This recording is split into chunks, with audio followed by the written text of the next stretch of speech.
Drinking black tea calmly at Hogwarts. This video is purely for entertainment and does not infringe on copyrights or laws. The rights to the novel and image belong to the original author. We do not claim ownership.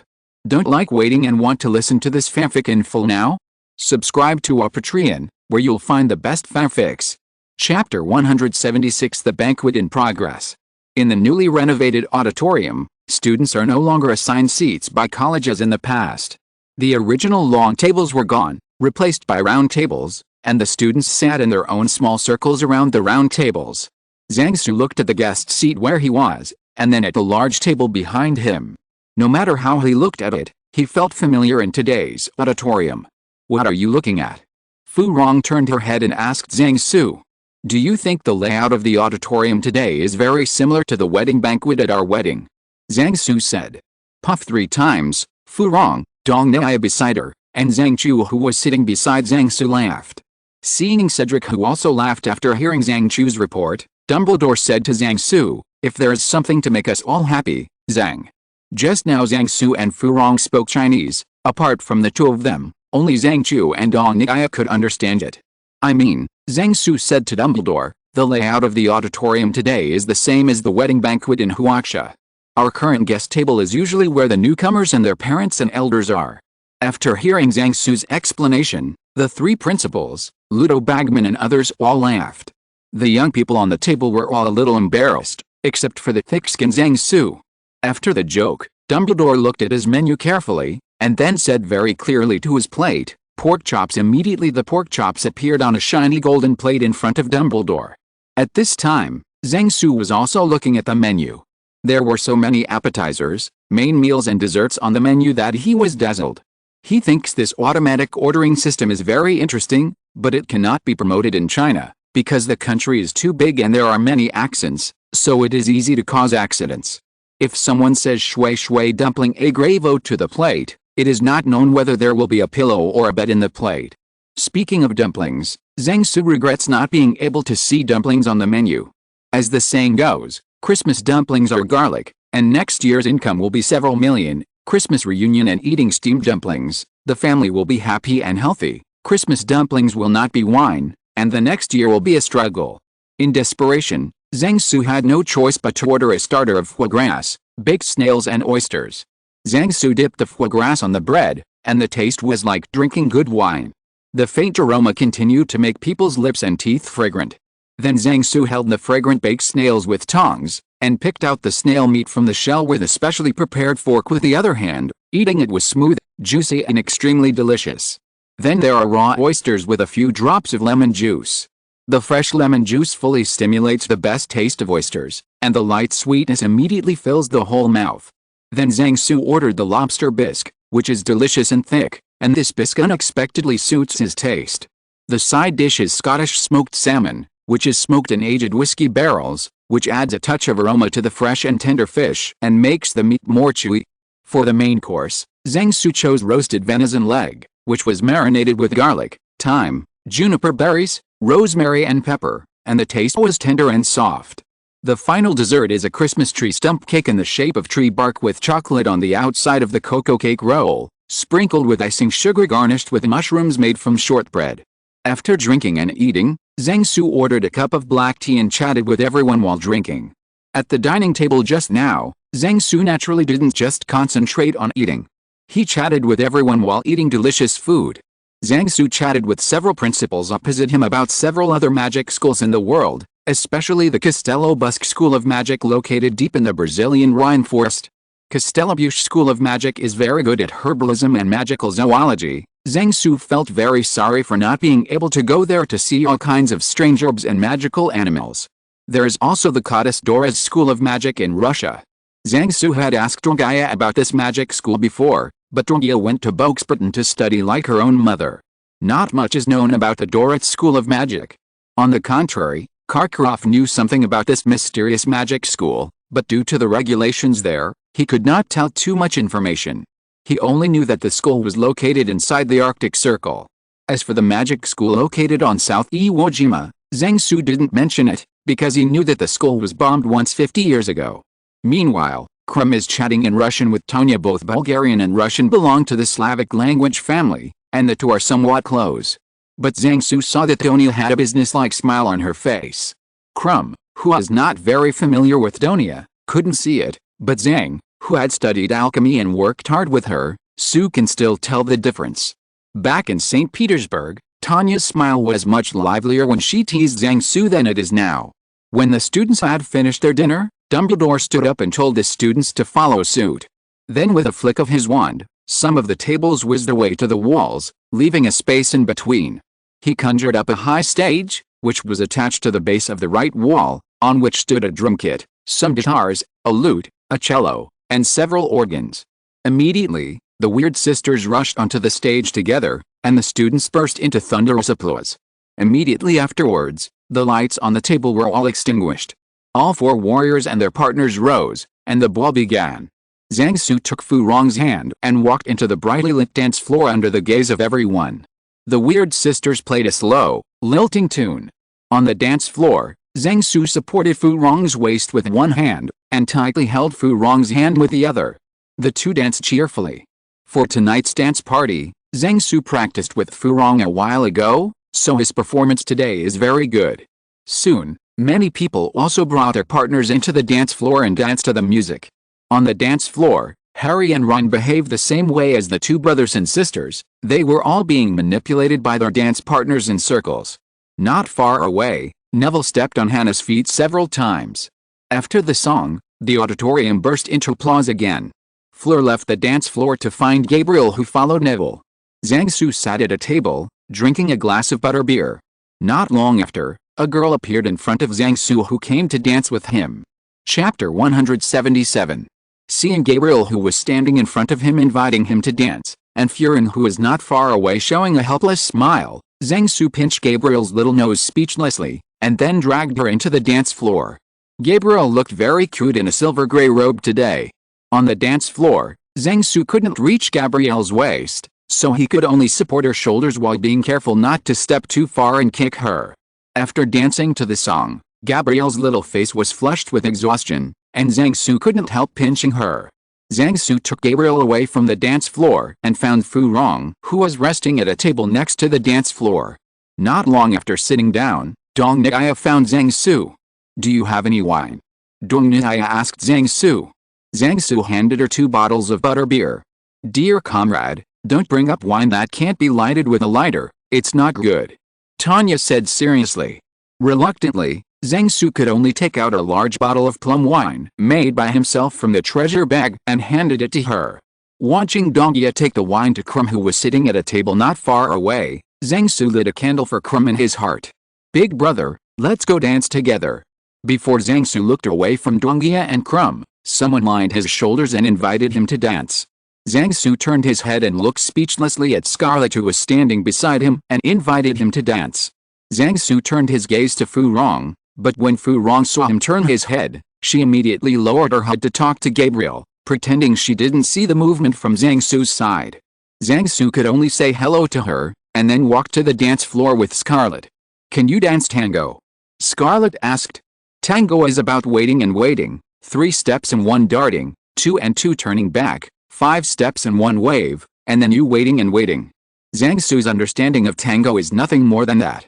Accompanied by the melody of dance music, people on the dance floor dance lightly.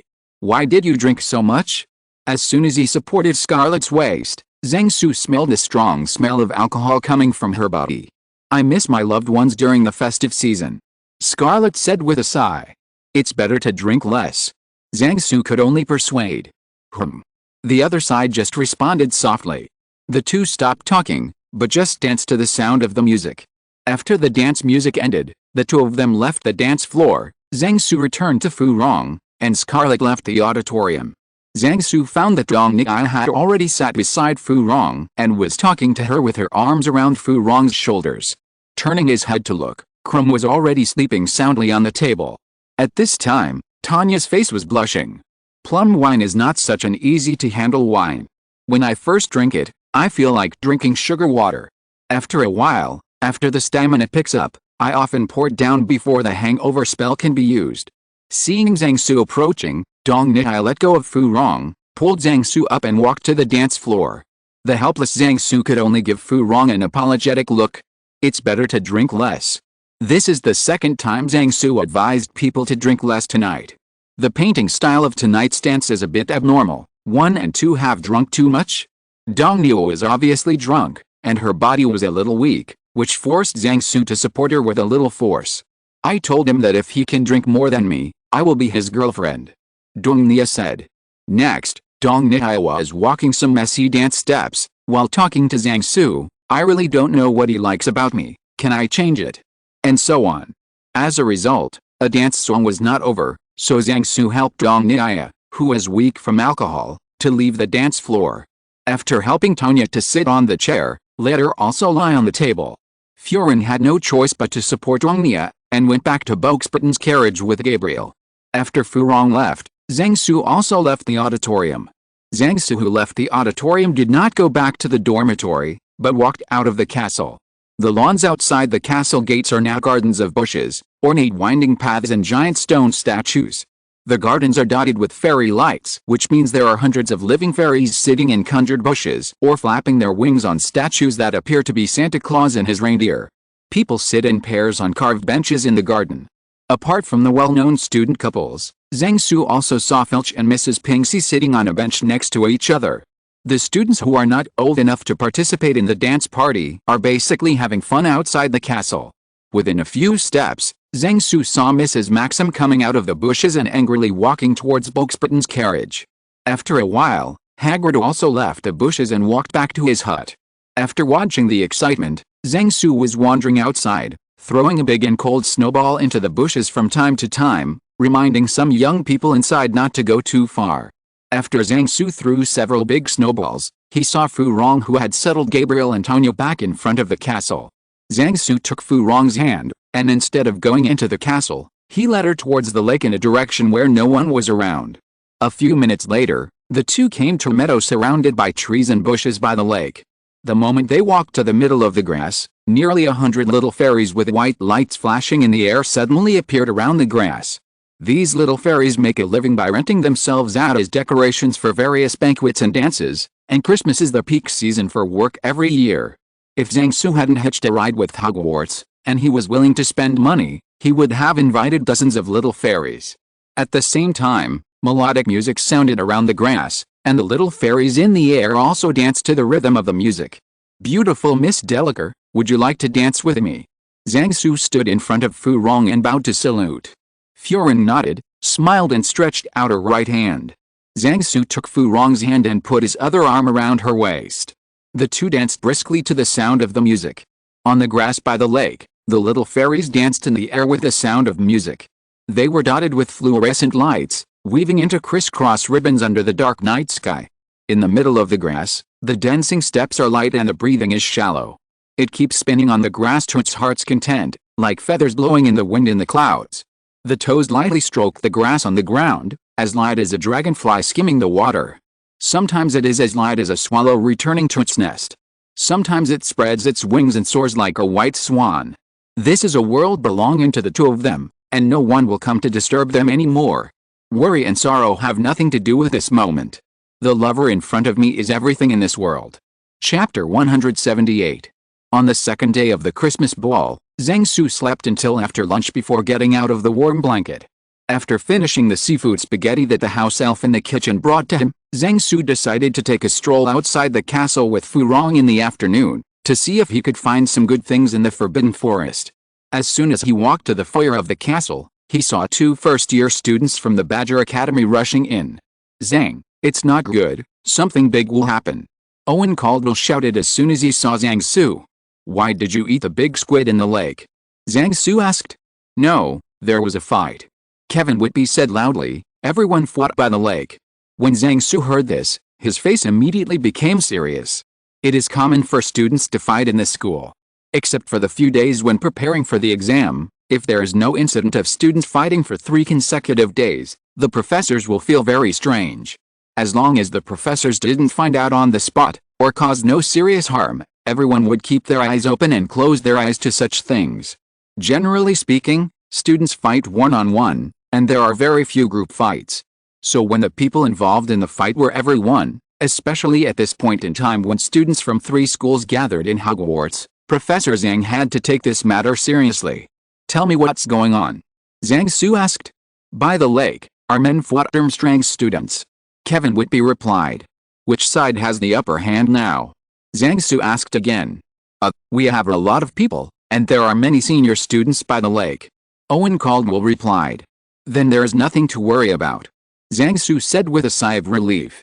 During the 1 or 2 minutes that Zhang Su and the others were talking, many 6th and 7th grade students rushed out of the gate of the castle, and many of them even beckoned Zhang Su to go with them.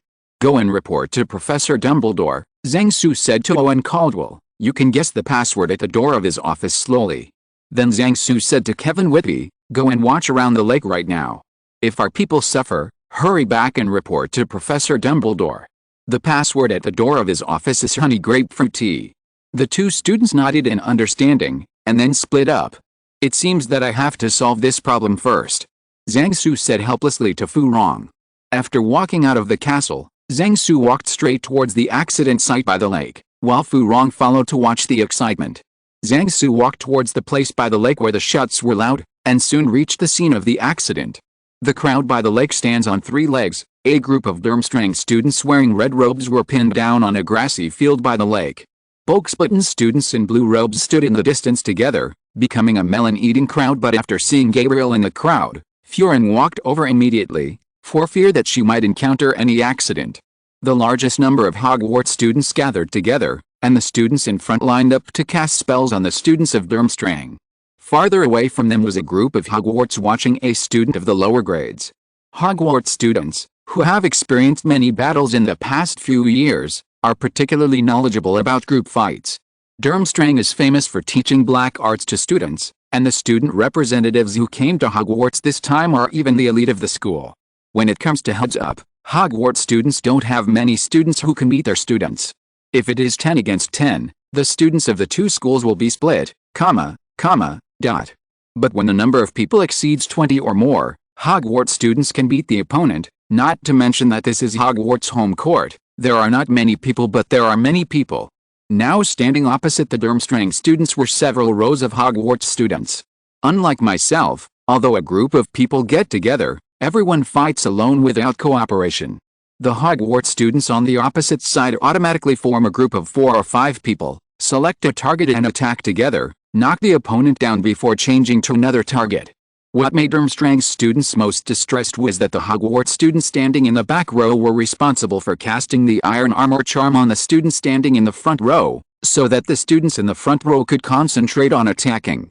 Fortunately, Cedric, who was in charge of the command, saved a little face for the students of Durmstrang. The total number of students participating in the fight at Hogwarts was equal to that of Durmstrang. Otherwise Durmstrang the students have long been crushed by Hogwarts crowd tactics. Zhang Su, who was carefully observing the battlefield, suddenly felt light in his hand. Looking down, he found that the bag of fried chestnuts in his hand had been snatched away by several friends who were watching together. "Young people, watch carefully how the seniors fight," Zhang Su said to Dennis Creevey, Kevin Whitby, Ola Quelk, Malcolm Baddock and other junior students beside him. The students began to teach on site. In terms of individual strength, Durmstrang's students are no worse than our senior students. Not to mention there are Harry, Ron, Hermione, Malfoy, etc. The graders. "Do you know why we can beat Durmstrang students right now?" "Courage," said Lion's Dennis Creevey. "Unity," says Badger Yard's Kevin Whitby. "Tactical," Ola Quelk of Eagle Academy said. "Glory," said Malcolm Baddock of the Snake Court. The answers of the surrounding 1st and 2nd grade students also mainly have these meanings. "You are all right," Zhang Su said to his juniors. "No matter what kind of opponent it is, we all need to have the courage to face it. If you don't have the courage, even if your magic power is as strong as that of Professor Dumbledore, you will not even be able to beat a flobberworm. No matter how it happens, when our opponents are people outside Hogwarts, we must stick together for the glory of Hogwarts. We are all members of Hogwarts. Facing the enemies of Hogwarts, the house does not distinguish between eagles, lions, badgers and snakes, and people regardless of grades. No matter who they are, they all have the responsibility to maintain the honor of Hogwarts. Be determined to sacrifice everything. At this time, no matter what personal grievances you may have, for the glory of Hogwarts, Everyone must put aside past grievances and fight together under the Hogwarts banner. Look at Harry Potter and his two friends. We all know that they have a bad relationship with Malfoy, but at this moment they can fight together regardless of past suspicions. In the face of a powerful enemy, we need to learn to use our own wisdom. Let's take a closer look at the formation of the seniors. In the front row are the senior students in the 6th and 7th grades. Many of them have rich combat experience. And the ones in the back row are the lower grade students. You observe and study the details of the seniors' battle carefully. I will mention this matter to Professor Moody in the next semester, and let him ask you about your gains and thoughts about this battle. When Zhang Su mentioned Moody, the surrounding first graders shuddered. After finishing the topic, Zhang Su continued to appreciate the battle in the beginning. Now the balance of victory on the court is tilting more and more towards Hogwarts. The resistance of the Durmstrang students has been exhausted, and it is only a matter of time before the big rout. So far, no headmaster of any school has appeared. It seems that neither Hogwarts nor Durmstrang wants to elevate the matter, and let the students solve the problems themselves. Bogsbutton, on the other hand, obviously remained neutral in this incident. It was good to watch by himself, and there was no need to follow the muddy water. More than 10 minutes later, the students of Durmstrang ushered in a disastrous defeat, and all the students were beaten to the ground. Chapter 179. The author was knocked down by a cold. The group fight between the students of the two schools ended with the victory of the Hogwarts students. Afterwards, Professor Zhang severely criticized the students who participated in the fight on the spot, and deducted, points from each college. After Professor Zhang deducted the points, the group of people smiled and carried the injured person to Madame Pomfrey. For students, being criticized by Professor Zhang is not a big deal, and being deducted points by the college is even less serious because Professor Zhang deducted, points for each college, not everyone. After the access control was over, I was caught traveling at night in the castle, and now I basically start with, points. And with the habit of Hogwarts professors, they will definitely reward them after the fact, and their deans will find ways to find a reason to add points back to them. That night, in the Hogwarts kitchen, a group of students who had won the fight were having dinner, bragging to others about how heroic they were at that time, or demolishing others bragging. Only then did Zhang Su know the reason for the group fight in the afternoon. To put it simply, a few quarrels led to confrontation, and because of the location, the number of participants snowballed. The Yule Ball was just held last night, and most of the students who got their dance partners stood by the lake to cement their relationship. These students included Harry, Ron, Hermione and Ginny. Out of discrimination against Muggle-born wizards, several Durmstrang students verbally insulted Hermione, who appeared as Ron's dance partner last night, in the chat. As a result, Ron and Hermione happened to be near these Durmstrang students at that time. After hearing what they said, Ron became furious and quarreled with them. Soon, Harry and Ginny, who were not far from Ron, came to support him when the scope of the quarrel expanded to Durmstrang's students questioning whether Harry had really dealt with Voldemort, and all this was actually a scam led by the British Ministry of Magic. Ginny took the lead. Immediately afterwards, Harry and the others followed suit. At this time, Malfoy, who was strolling nearby, saw someone fighting here, so he came to watch the excitement.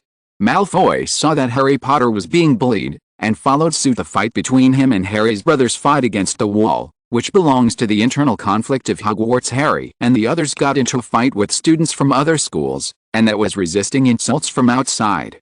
At the beginning of this semester, Zhang Su gave everyone the action policy of putting aside disputes and defending against foreign aggression during the Triwizard Tournament.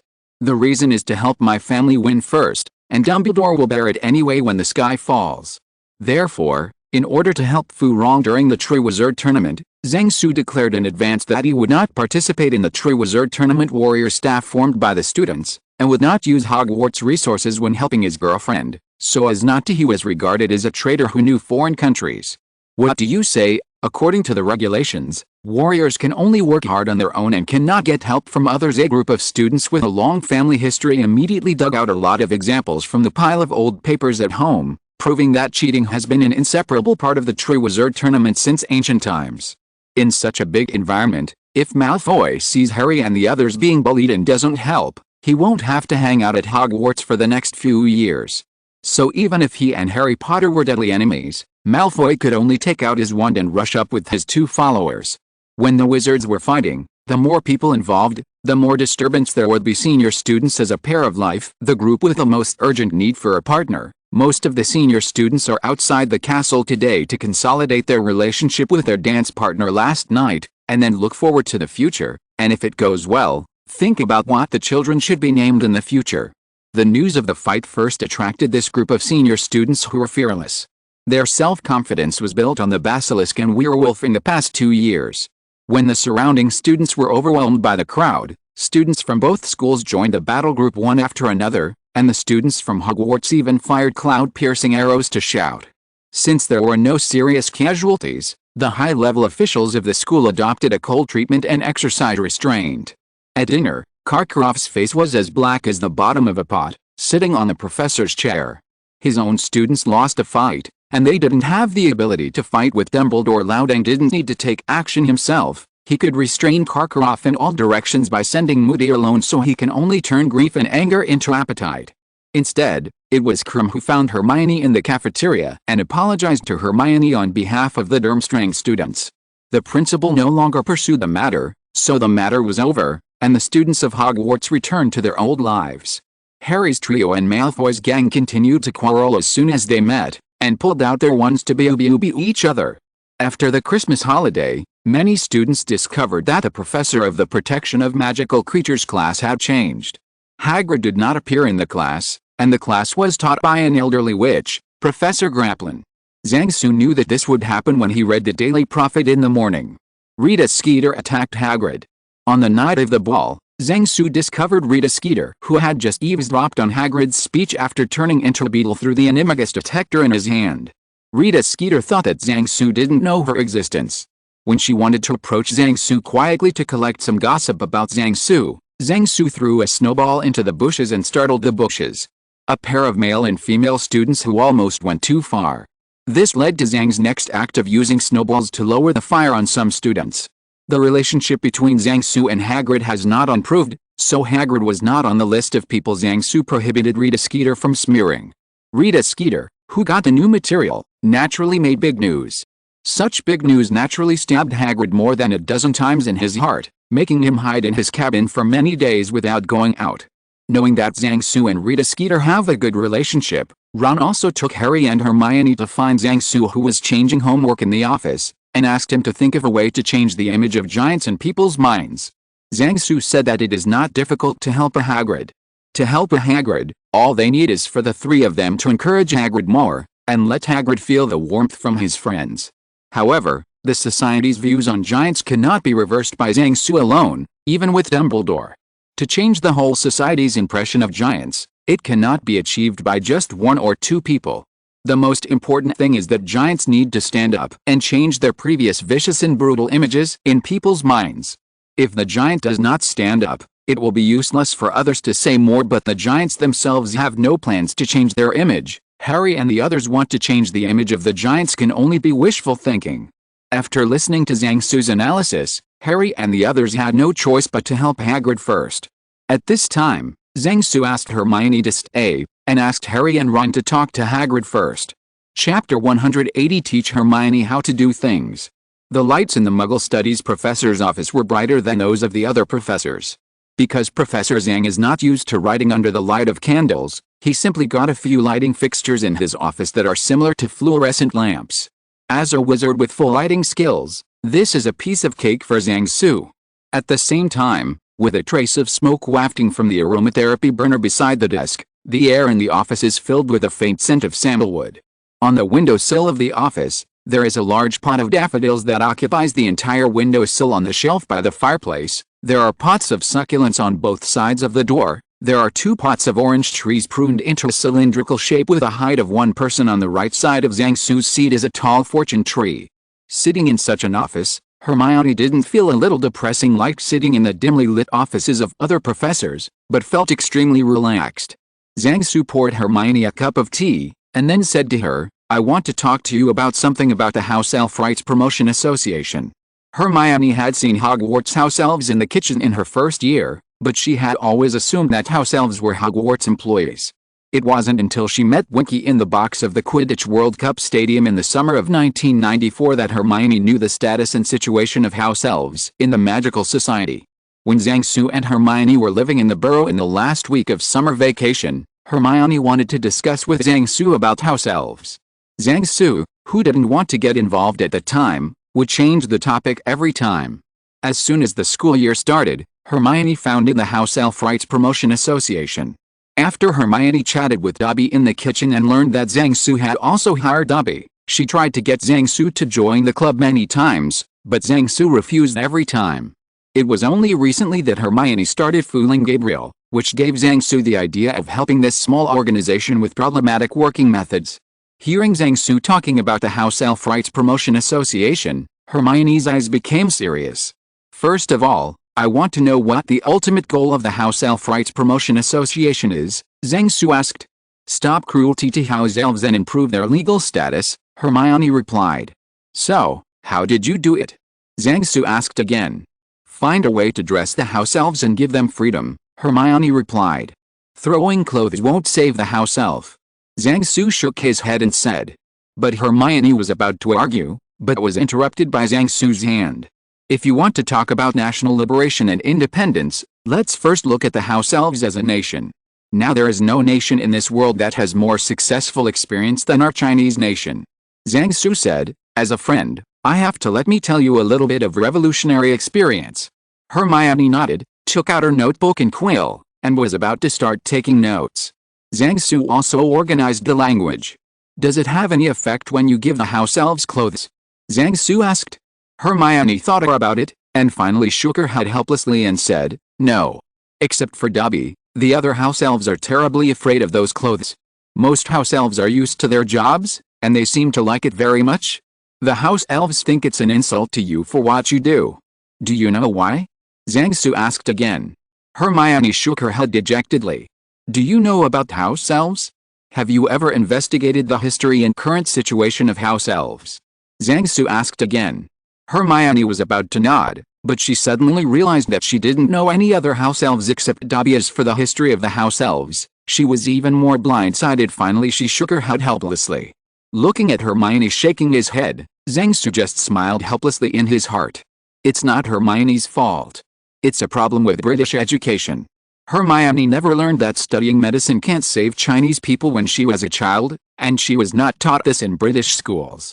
So when Hermione faced the question of how to start a revolution, the books she had read in the past could not provide her with any useful help. In the textbooks of Huaxia in the 90s and before, from elementary school to high school, in Chinese, history, and political classes, the method of revolution has been subtly taught to students. If you haven't investigated the house elf issue clearly, stop your right to speak on the house elf issue, Zhang Su said. Don't you think it's too barbaric? Hermione said unconvinced. It's not barbaric at all. Zhang Su shook his head and said, since you haven't investigated the actual situation and historical situation of house elves, and you don't know what's going on, you must be talking nonsense with your eyes closed when you talk about house elves. If it can't solve the problem, then why stop your right to speak? Investigation is to solve the problem. Zhang Su continued, can't you solve the problem of house elves? Then you should investigate the current situation and history of this problem. There is a solution to the elf problem. All conclusions come from the end of the investigation, not the beginning. Only fools do not conduct investigations by themselves, but only think hard. You must know that this is bound to be impossible to come up with any good solution. In other words, this is bound to produce wrong approaches and wrong ideas. So the first thing you have to do is not to directly give clothes to the house elves, but to investigate them, find out what they think, find out their current situation, find out their history, etc. Only if you find out all these, you'll know what to do next. After Zhang Su finished speaking, he drank the tea in his cup in one go. Hermione listened and wrote it down in her notebook. Then, Zhang Su started the next content. Next, let's talk about how to solve the problem about house elves. Zhang Su said while pouring tea for himself. Liberating the house elves doesn't mean simply giving them a piece of clothing and giving them freedom to complete the task, Zhang Su said. Any weak house elves, no matter how powerful their magic is, can only serve as materials and spectators for meaningless publicity. So your first priority is to change their spirits. We have an old saying that mud cannot support a wall. If a nation does not have freedom and the will to resist oppression, then the freedom you give them is not real freedom. Only when more house elves realize the value of freedom, For example, like Dobby, they will spontaneously rise up to resist, make their own voices, and make their demands. There has never been any savior, nor does it depend on gods and emperors to create human happiness. It all depends on ourselves. More than 120 years ago, the French revolutionaries made this truth clear to everyone. What you have to do is not to give them freedom like a savior, but to awaken their yearning for freedom in their hearts. As Zhang Su went deeper, Hermione realized that what she had done before was really too young and naive. Some of the most basic problems, before she was pointed out by Zhang Su, she didn't realize the existence of the problem. Chapter 181 continued to teach Hermione how to do things. The Muggle Studies professor's office was quiet, only the rustling of Hermione writing on her notebook. While drinking tea, Zhang Su watched Hermione record what he just said. Zuba will never give up any opportunity to learn, and Hermione is like this. As for what kind of path Hermione will take in the future, Zhang Su has some expectations. With his own wisdom and the energy of the Weasley family, it might not be surprising that Hermione Weasley will be able to dare to change the sun and the moon into a new sky in the future. As the instigator, Zhang Su felt that he had kicked the wheel of history again. Now that you kicked him once, let's kick him a few more times. This kind of opportunity is rare, and it's useless not to kick him. Watching the excitement is not too big a deal, and drinking wedding wine is not too big for the groom to elope with his best man. This is the current Zhang Su. After Hermione finished taking notes, she raised her head and looked at Zhang Su. She found that Zhang Su looked at her strangely. After seeing Hermione finished recording, Professor Zhang continued to teach her. Before Zhang Su could speak, Hermione asked him a question. Zhang, why don't you help the house-elves? Hermione asked. Zhang Su thought for a while and said, First, I won't stay in the UK for a long time. After graduating from Hogwarts, I will return to China, and I still have my career in China. The task of liberating the house-elves requires it took a long time. Secondly, I am not as pure as you, and I can selflessly contribute to the house-elves. If I were to lead this matter, maybe I would be the third Dark Lord. Hermione didn't know what to say after hearing Zhang Su's words. Next, Zhang Su continued to teach Hermione. Just now I told you about the importance of house-elves breaking out of the cage and awakening new thoughts. Next, I will tell you what to do after this. Zhang Su said solemnly, the next action is the most important. Yes, if it succeeds, the house-elves will be free and equal, but if it fails, the house-elves will fall further into the abyss, and even become extinct. Hearing Zhang Su speak so seriously, Hermione also became serious.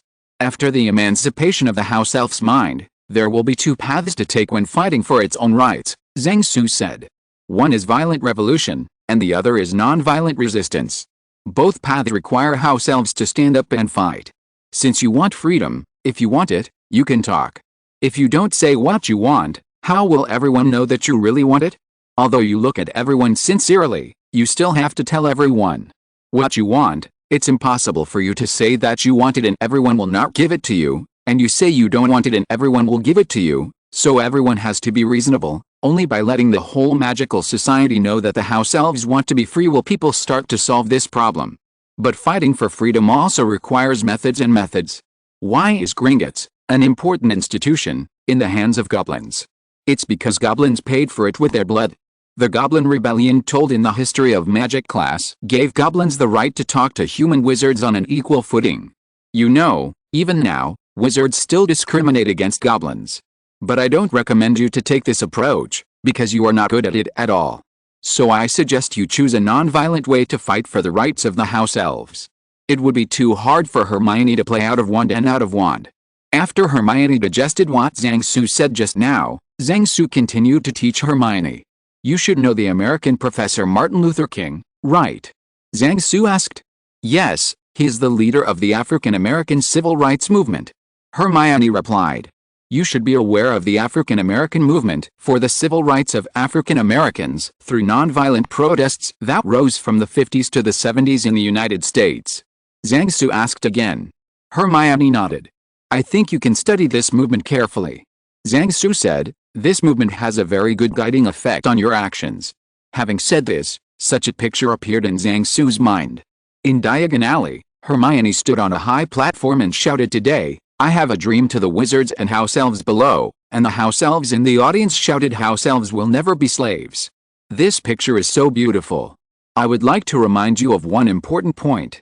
Zhang Su said, Professor Martin Luther King Jr. found that most of the discrimination is caused by economic inequality. Economic rights are the essence and the root cause. Citizenship is just decoration. Only by giving the house elves an equal right to speak economically can it be regarded as a real equal liberation for them. Zhang Su said that he stopped here, and Hermione would not understand it for a while if he went deeper. Only as she grows older and experiences more, will Hermione become more aware of what she is facing and what to do next. Zhang Su admires a 15-year-old girl who founded the House Elf Rights Promotion Association because of the justice in her heart, even though her actions are very immature. It is secondary for Zhang Su to teach Hermione these things. The main reason is to let her do the preliminary theoretical work with peace of mind in the past few years, and stop making trouble for herself. So, these are for Hagrid and for giants, Hermione asked Zhang Su. It's useless. Zhang Su interrupted Hermione while shaking his head. Pure giants are very violent and aggressive. They are different from Hagrid. Zhang Su said, although giants can cultivate the same concept of good and evil as humans from an early age, their IQs are insufficient and difficult to learn how to control your inner desire for violence and destruction. Just like Dementors, giants have almost all negative effects on humans, so there is no way to wash them away. You know, I have always hated Hagrid. Although it will make you uncomfortable as Hagrid's friend, I still have to say, because in his mind, the giant's reckless, stubborn and self-centered characteristics are still takes half. Don't rush to refute. Zhang Su stopped Hermione, who was about to speak. You still remember what Professor Lupin taught in the first defense against the dark arts class in the 3rd grade? What he asked you to deal with was against the you don't have boggarts that actually hurt. As for Hagrid, the first lesson was about the dangerous XXXX hippogriff. This year, he chose the dangerous and illegal snail. And the reason he chooses these fantastic animals is just because he likes them. Is this what a professor should do? Rita Skeeter's article is not all fabricated out of thin air. Hagrid himself has problems, which makes the article resonate among some students. If you apply these contents to Professor McGonagall, Professor Flitwick, and Spur, who would believe in Professor Louder. At this time, as friends of Hagrid, you should take this opportunity to help Hagrid get rid of his shortcomings. This is what friends should do. After listening to Zhang Su's words, Hermione felt that it made sense for a moment, but she couldn't refute it. Chapter 182, Preparing for the second match. As the weather gradually warms up, the day of the second match of the Triwizard Tournament is getting closer and closer. The ice floes on the lake have all melted, but the temperature of the lake is still frighteningly low. Zhang Su measured the temperature of the lake water with a thermometer, and it was only 4 to 5 degrees Celsius. It is estimated that by the end of February, the temperature will not rise too much. Because of thermal expansion and contraction, water that expands when heated will float on the surface of the water, and the deeper the water, the lower the temperature. Theoretically, the water temperature in the deepest part of the water will be kept at about 4 degrees Celsius, where the water density is the highest. The thermal conductivity of water is 26 times greater than that of air. The average person wearing ordinary clothes and keeping still can survive for about 5 minutes in water at 60 degrees Celsius, and about 10 hours in water at 3 degrees Celsius. The most important thing is that the low temperature will make the hands and feet of people in the water numb, especially the palms and soles of people. There is no fat to keep warm here, and it is most likely to cause heat loss. In addition, strenuous exercise in the water will also increase the loss of body heat. When swimming in winter, when the water temperature is kept at 10 to 14 degrees Celsius, it is best for ordinary people to swim 100 to 500 meters in the water, and when the water temperature is lower than 10 degrees Celsius, the swimming time should be very strictly controlled. However, this time is not enough to participate in the competition. So we have to find a way to keep active for a long time in the low temperature lake water. On the lake, away from the castle and Durmstrang's sailboats, a bonfire burned. Beside the bonfire, a beautiful woman with long silver hair wrapped in a thick blanket and holding a cup of warm milk cocoa is leaning against a furry giant panda to keep warm. Fiorin just came out of the lake, and she went into the water for the first time to practice tonight, and she came up after staying underwater for less than 10 minutes. Although Furong put on a thick diving suit, in the bigger lake, the help that the wet diving suit could provide was not as great as Zhang Su expected. Zhang Su and Furong, who have only dived in the Xisha Islands, Do not know that under normal circumstances, diving suits are not required when the water temperature is above 27 degrees Celsius, and wetsuits are required when the water temperature is lower than 20 degrees Celsius. A dry suit is required. Moreover, dry diving suits suitable for use in cold water require professional training before they can be used proficiently, and Fu Rong has no way to participate in the training. Therefore, Zhang Su and Fu Rong, who suffered from ignorance, could only work together to find a way to solve the current problems they encountered. After Furin recovered, she applied a waterproof and moisture-proof function to her diving suit, cast a bubblehead spell on herself, and then walked towards the lake again. Panda Zhang changed back into human form, filled the campfire with a lot of firewood, and then put an iron pot beside the campfire. After half an hour this time, Furin came out of the water. "How do you feel this time?" Zhang Su asked. While asking questions, Zhang Su raised his magic wand, and a gust of hot wind swirled around Furin, drying the newly landed Furin. "It's better than before, but I still feel very cold," Furin replied. Fu Rong rubbed her hands that were frozen stiff, and sat on the legs of the giant Panda Zhang that had been transformed back into a leather sofa, and then put her hands close to the fire to keep warm. "It would be great if I could hug a heater in the water," Fu Rong said while warming herself by the fire. Furin's words caused Zhang Su to think. There are magics that can keep warm, but in the cold water, these magics are not very effective. When a person is in the water, the gesture of waving a wand is easily deformed by the resistance of the water, and when chanting a spell, it is easier to slur the pronunciation due to the water pouring into the mouth. You must try to use simple enchantments underwater, because simpler means less error-prone. And using magic to keep warm in the water not only needs a lot of magic power, but also has to make up the magic spell from time to time, which makes it easier to make mistakes. After thinking about it for a while, Zhang Su decided that magic was not enough to be supplemented by science. After transforming from the black and white leather sofa back into human form, Zhang Su took out a pack of warm babies from his treasure bag. It took Zhang Su a lot of time to help Furin pull off her diving suit and put it on to warm the baby. Next is her last practice in the water tonight. After half an hour, Fu Rong came out of the water happily. In the makeshift changing room created by transfiguration, Fleur changed out of her diving suit and put on a robe. "How does it feel this time?" After Zhang Su peeled off the skin of a warm roasted sweet potato, he asked as he handed the roasted sweet potato to Fu Rong. "This time I feel much better," Furin said after receiving the roasted sweet potatoes. "Except for the coldness of the palms and soles of the feet, the body is not so cold anymore. It is no problem to stay underwater for an hour." Zhang Su nodded while nibbling on the roasted sweet potatoes. "The next step is how to investigate underwater," Zhang Su said. "Some residents in the lake are not friendly, and it is best to avoid them. The water in the lake is not as clean as it is in the South China Sea. The underwater visibility is very low, and the light is seriously insufficient. It is easy to be attacked by surprise," Zhang Su said while knocking the mud outside a beggar chicken shell. "But if I use the lighting technique underwater, will it attract the enemies in the water?" Furin asked while taking a delicious chicken leg. "There is a risk, but other than that, you can only rely on sound, and I don't think you can learn the skills of dolphins in a short time," Zhang Su said. Fu Rong thought for a while, and could only nod her head. "Do you have any idea how to deal with the enemy underwater?" Zhang Su asked. "This is not a problem," Furin replied confidently. After eating and drinking by the bonfire, the two extinguished the bonfire with water, and then returned to Hogwarts Castle together. "I went into the water 3 times tonight, and Furin was terribly cold."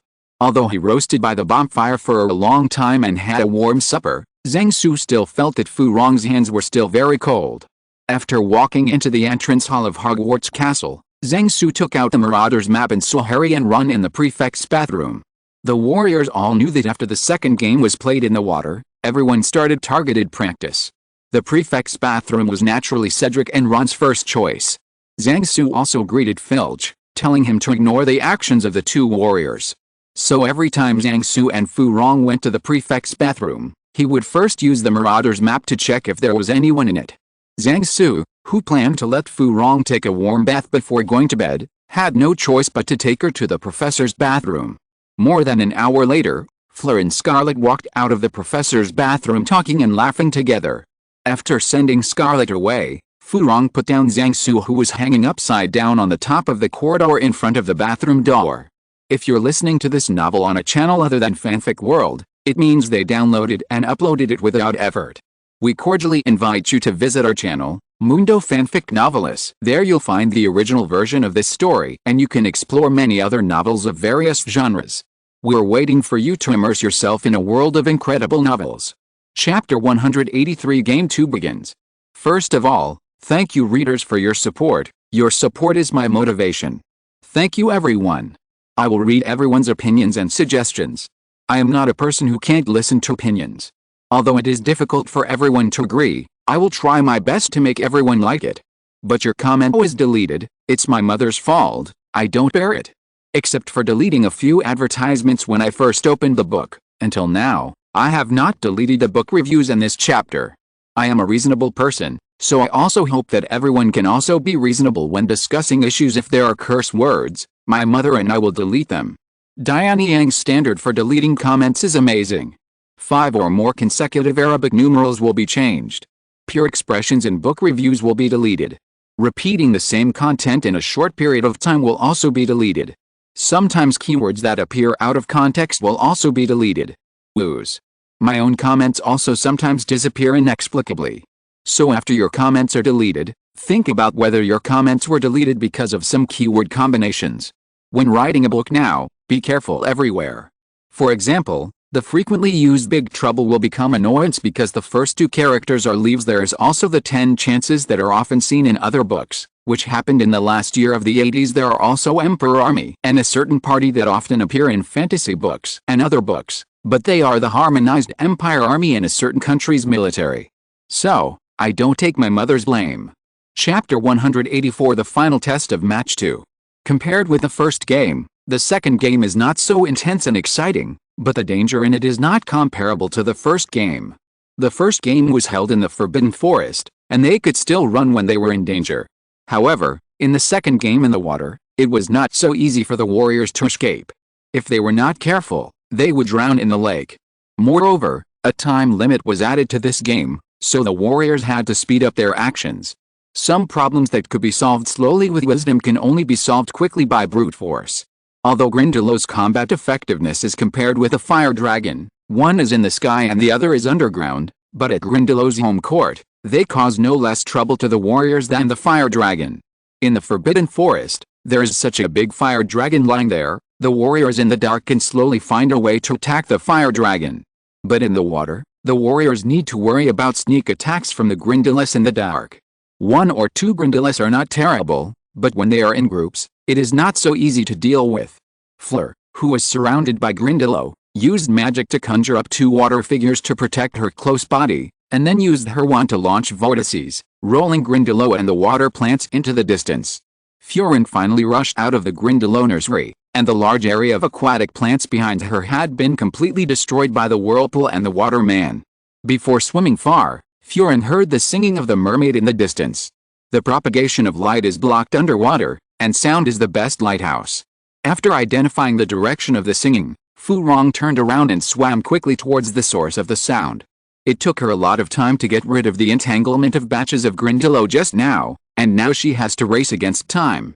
The first to discover the target was Ron, who had turned into a dolphin. After getting rid of the giant squid's attack, Ron heard the singing of the mermaid from a long distance by virtue of the dolphin's own excellent auditory system. Luo Dolphin, who found the clue, immediately sent a message to the singing with all his strength. After swimming across a large rock with many paintings of mermaids, I soon found a village of mermaids. The houses in the mermaid village are all built with rough stones. Due to the lack of grinding tools, the stones are very rough. The stone house is not big, and there are water plants growing on the walls near the center of the village. Many houses have gardens enclosed by stone walls. The mermaids in the village soon discovered Ron, who had turned into a dolphin, and they all walked out of the stone house and pointed at him. When Luo Dolphin swam to the central square of the village, he saw a group of mermaids singing in unison around the square, attracting the warriors. In the center of the square stood a huge mermaid statue carved out of a whole boulder, and a huge bubble enveloped the entire square and the mermaid statue. In front of the mermaid statue, Zhang Qiu, Ginny, Gabriel and Tonya were sitting together around a round table. Gabriel was reading a book by the light of a lamp floating on the top of the round table, while Zhang Qiu, Ginny and Tonya were playing poker together. The Luo dolphin swam headlong into the air bubbles, but after losing the buoyancy of the lake water, it landed on the ground of the square with a bang.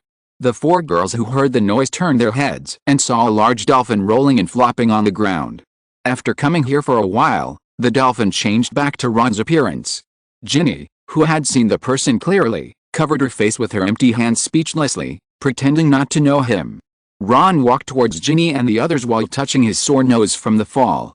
"Ginny, you are the landlord," Ron said, walking to Ginny, looking at the cards in her hand. Ginny put the cards in her right hand on the table, and then threw an elbow on Ron's weakness, knocking Ron to the ground and screaming, "Why are you so proficient? How many times have you smashed Harry?" Ron said while rubbing his weakness. "Since I'm here, take me back," Ginny said to Ron. After hearing this, Ron immediately took Ginny's hand and left, but he found that no matter how hard he tried, he couldn't pull Ginny away from the chair she was sitting on, but it hurt Ginny. Only then did Ron, who noticed something was wrong, carefully observe Ginny's situation. Ginny was sitting on a chair with a red velvet back. There was a red glow on the chair, binding Ginny to the chair like a rope. Ron moved the chair and found that the chair was fixed on the ground and could not be moved. Ron looked at the others and found that they were in exactly the same situation. Zhangqiu was sitting on a chair with a yellow back, Gabriel's chair had a blue back, and Tanya's had a green back. These chairs have a glow that binds the girls to the chairs, and there is a small keyhole like a keyhole at the top of the back of the chair. "The clues are over there," Ginny said, pointing to the side of the mermaid statue. "Can set me free when the hour is up, the bubble will burst." Ron hurriedly walked under the mermaid statue and saw that there were 4 tables of different colors.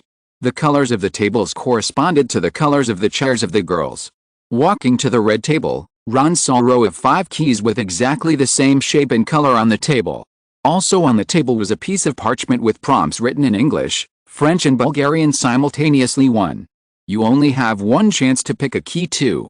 There is only 1 key that allows you to leave the bottom of the water with your treasure. 3. There are 2 keys that are the door keys to get yourself out of the water. 4.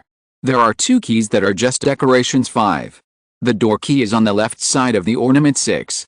On both sides of the real key, there is a half chance to let yourself go. Ron looked at the questions on the tables on both sides, only to find that the contents of the questions were different. Just as Ron stretched out his finger to point at the key and muttered something, he suddenly felt that there was an extra person beside him. Ron turned to see Cedric standing at the yellow table next to him. The two looked at each other and smiled, then continued to think about the answer. Sometimes, the answer to the question is very simple, but under the mentality of worrying about gains and losses, it still takes courage to make a decision. Just when Ron thought he had found the answer and was about to reach for the key, he suddenly heard a shout from behind, but the shout was in French, and Ron couldn't understand it. After Cedric, Fleur and Crumb came to the square almost at the same time.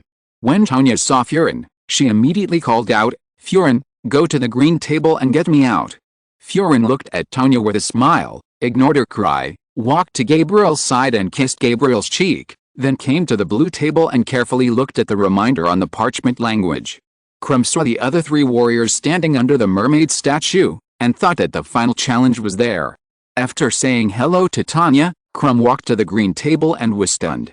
Just like what Hermione said to Harry when Harry's trio tried to single out Quirrell, many of the greatest wizards don't have the slightest ability to reason logically. Crumb was obviously unprepared for this, and his mind froze immediately. In the auditorium, the audience also saw these 4 questions through the water curtain movie, and everyone started to solve them. In the referee's seat, the 3 principals and Ludo Bagman were also discussing the topic. And Percy Weasley, who was sitting on the side of the referee's seat, was smiling triumphantly. He had asked this question in order to trick the warriors of Boxburtons and Durmstrang. After he gave this topic to his boss Barty Crouch, he was appreciated by his boss. From that day on, Barty Crouch started calling Percy Weasley's name correctly. After the students of Hogwarts learned from Hermione that Snape had asked questions in the copy of the Protection of the Philosopher's Stone, everyone began to show great interest in this logical reasoning game. Now the students of Hogwarts have more or less clues to solve such problems, and they will not lose sight of them. However, Percy Weasley found that his original goal was only half completed, and Boxburton's warriors were obviously not baffled. After remembering who Boxburton's boyfriend was, Percy Weasley finally recalled the horror of being once dominated by the real questions of the administrative professional ability test of the Chinese National Civil Service examination. Just when Ron made up his mind to pick up the key, the air bubbles above the square began to burst, and several streams of water poured down like waterfalls, quickly submerging the insteps of everyone.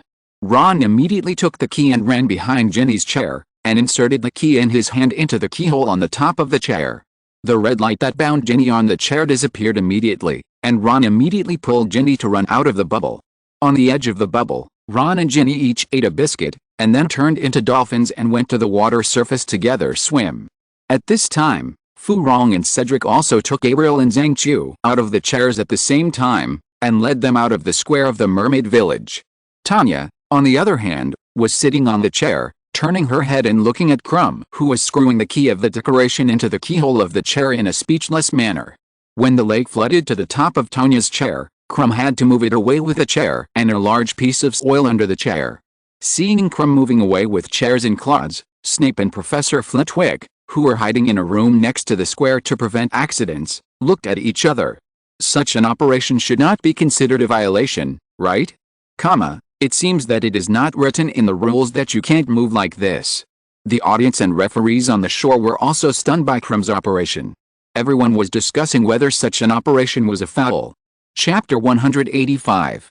The second game ended smoothly. Ron performed very well today. The Weasley twins taught Ron how to make dolphin biscuits. The dolphin biscuits Ron ate today were all made by himself, so there is no problem with the rules. He got rid of the chase of the big squid in the lake, and he was the first to find Ginny, and the first to bring her out of the water, so he got the highest score in the game. Fleur and Cedric also performed very well, but Cedric was faster than Fleur, and in the end he scored a little higher than Fleur. Crumb's brute force puzzle solving got him just one score lower than Fleur's. After 2 games, Ron took the lead in scoring by a slight margin. Cedric and Fleur tied for second, and Crumb was at the bottom. After the game, the students and spectators once again ushered in an open-air barbecue banquet. Zhang Su walked around the venue and found that there were no acquaintances today, so he returned to his stove and began to enjoy tonight's banquet.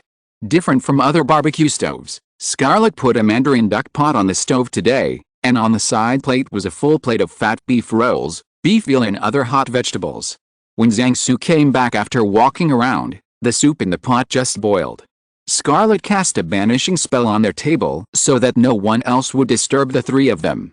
Fleur and Gabriel went to celebrate with Oaksburton's classmates. Now besides Zhang Su and Scarlet, there was Tanya, who couldn't stand the I understand expressions on the faces of the classmates. Unlike other elated crowds, the atmosphere at Zhang Su's table was somewhat gloomy. The low air pressure came from Tanya. She felt that she had lost face today. Not only was it regarded as Crumb's treasure, but it was also carried out of the water with a chair in the end. If Gabriel hadn't been worried about going underwater alone, Tanya would not have agreed to the request of the principals. That's the way it is, so don't be sad. Fortunately, there is no end to the road. Scarlet comforted Tanya after scooping up a few meatballs. You just have to resolutely reject him. Don't be indecisive and make him think he still has a chance. Scarlet continued, just let him stop thinking about him and stop calling him for a while. That's the end of the matter. The result of this match is a good opportunity to reject him. Zhang Su was eating what was in the bowl and picking what was in the pot, not interfering in the conversation between the 2 of them. Zhang Su thought while eating, and realized that this time Crumb was very unlucky. He was at the bottom of the competition twice, and the final trophy was probably out of the question. He wanted to chase a girl, but she was not interested in him. If Crumb was younger, he could have yelled "Don't bully the young and poor," and then find a cliff and jump off. In the end, it was Zhang Su who carried the drunk Donghia back to Scarlet's dormitory. When Zhang Su put Donghia on Scarlet's sofa, Scarlet said to him, "Do you want me to leave for a while, so that you have a chance?"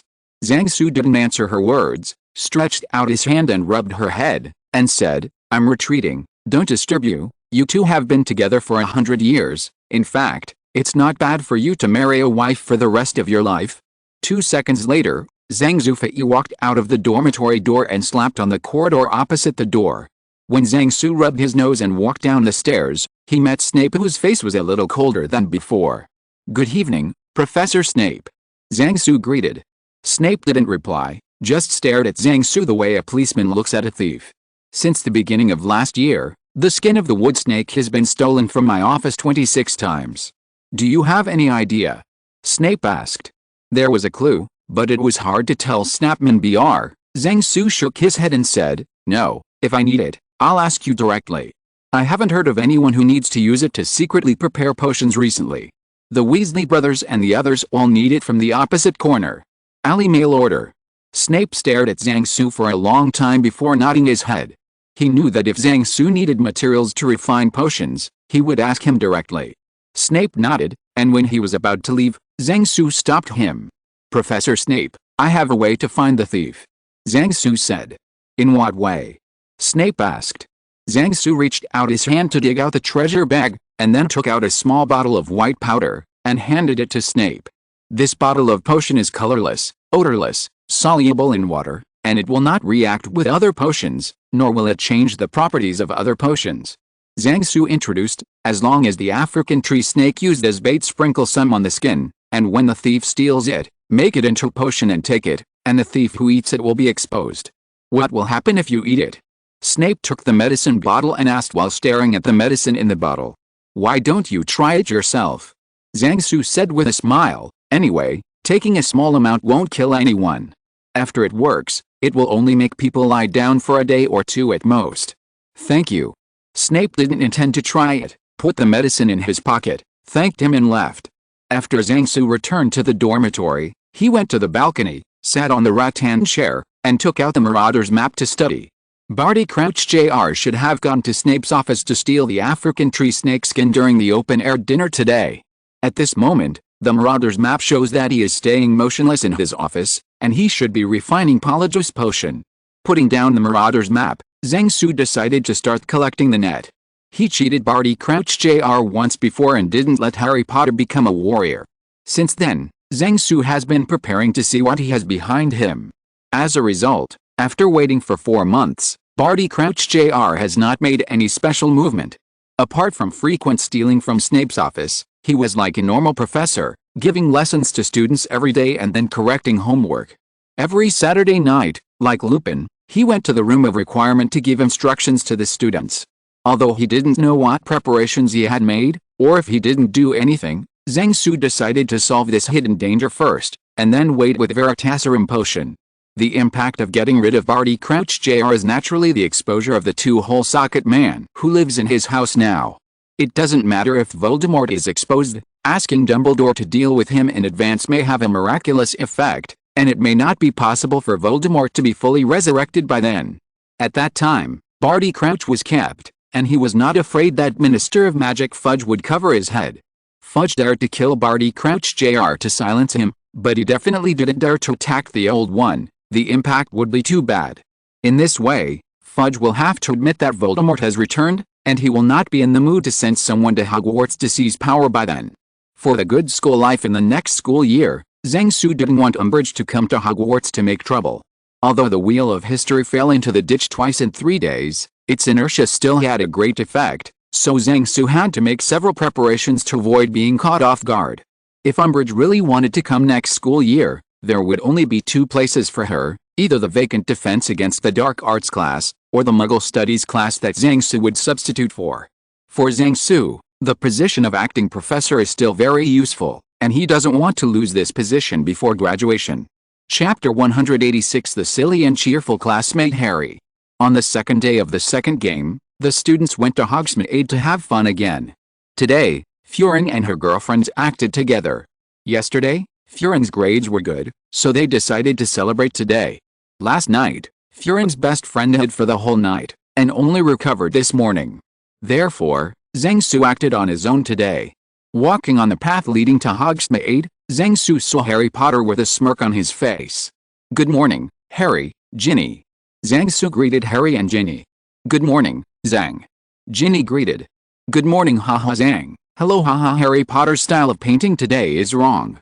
Today's weather is fine ha ha ha ha ha ha ha ha. The weather is sunny ha ha ha. It will be a pleasant weekend ha ha ha ha ha. Harry said with a silly face and beaming. Harry, do you still remember what to do tomorrow? Zhang Su noticed that Harry was a little weird today. Remember haha our school Quidditch team started practicing together ha ha ha ha? Harry said. Zhang Su became more and more sure that Harry was a little abnormal today.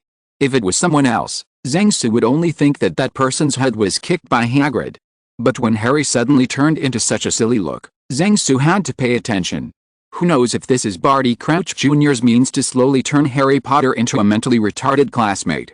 Magic is amazing, and there is a lot of black magic that can cause irreversible damage to the human brain and soul. If Harry Potter really becomes a mentally retarded child, Dumbledore must be blackened. Zhang Su walked to Ginny's side, pulled Ginny's sleeve and walked a few steps to the side. "Harry, what's the matter?" Zhang Su asked. "Why is he so happy? Have you agreed to his marriage proposal?" Ginny, whose face was as red as her hair, kicked Zhang Su's calf. "He's been like this since early this morning," Ginny said. "I don't know what happened to him last night. Did he eat anything strange these 2 days, or did something strange happen?" Zhang Su asked again.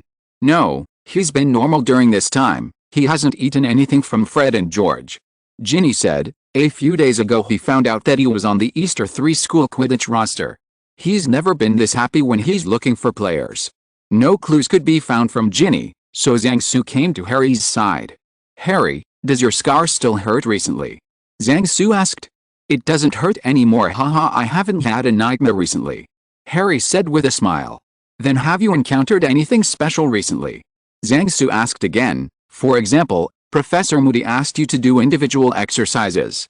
"No, recently Professor Moody only secretly finds Ron and Cedric for private tutoring in the middle of the night," Harry said. "One night Ron accidentally cut off half of his hair by Professor Moody's spell. Ha ha ha ha, Moody secretly gave special training to the two of them in the middle of the night." Zhang Su had stopped looking at the Marauders map at that time. No wonder he never noticed it. For a wizard, it is very simple to get back the long and broken hair, so no one except Harry and the others in the dormitory with Ron knew that Ron almost became bald. "Well, it's a pity that I couldn't see the half-bald Ron, otherwise I could laugh at him for half a year." Barty Crouch Jr. took the opportunity to collect Ron's hair, and it seems that he is starting to prepare for the next plan.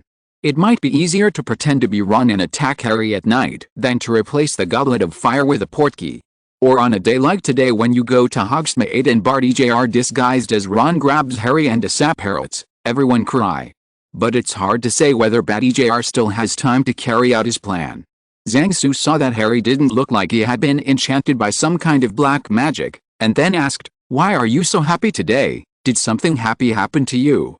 "I met Bill yesterday, ha ha ha. He said that last year's dividends from the broomstick store were calculated, ha ha ha. I got a lot of money, ha ha ha," Harry said with a smile. "I'm going to Hogsmeade later to sell it, ha ha ha ha." After Zhang Su heard this, he almost took out a gas tank from his treasure bag and smashed the kid to death.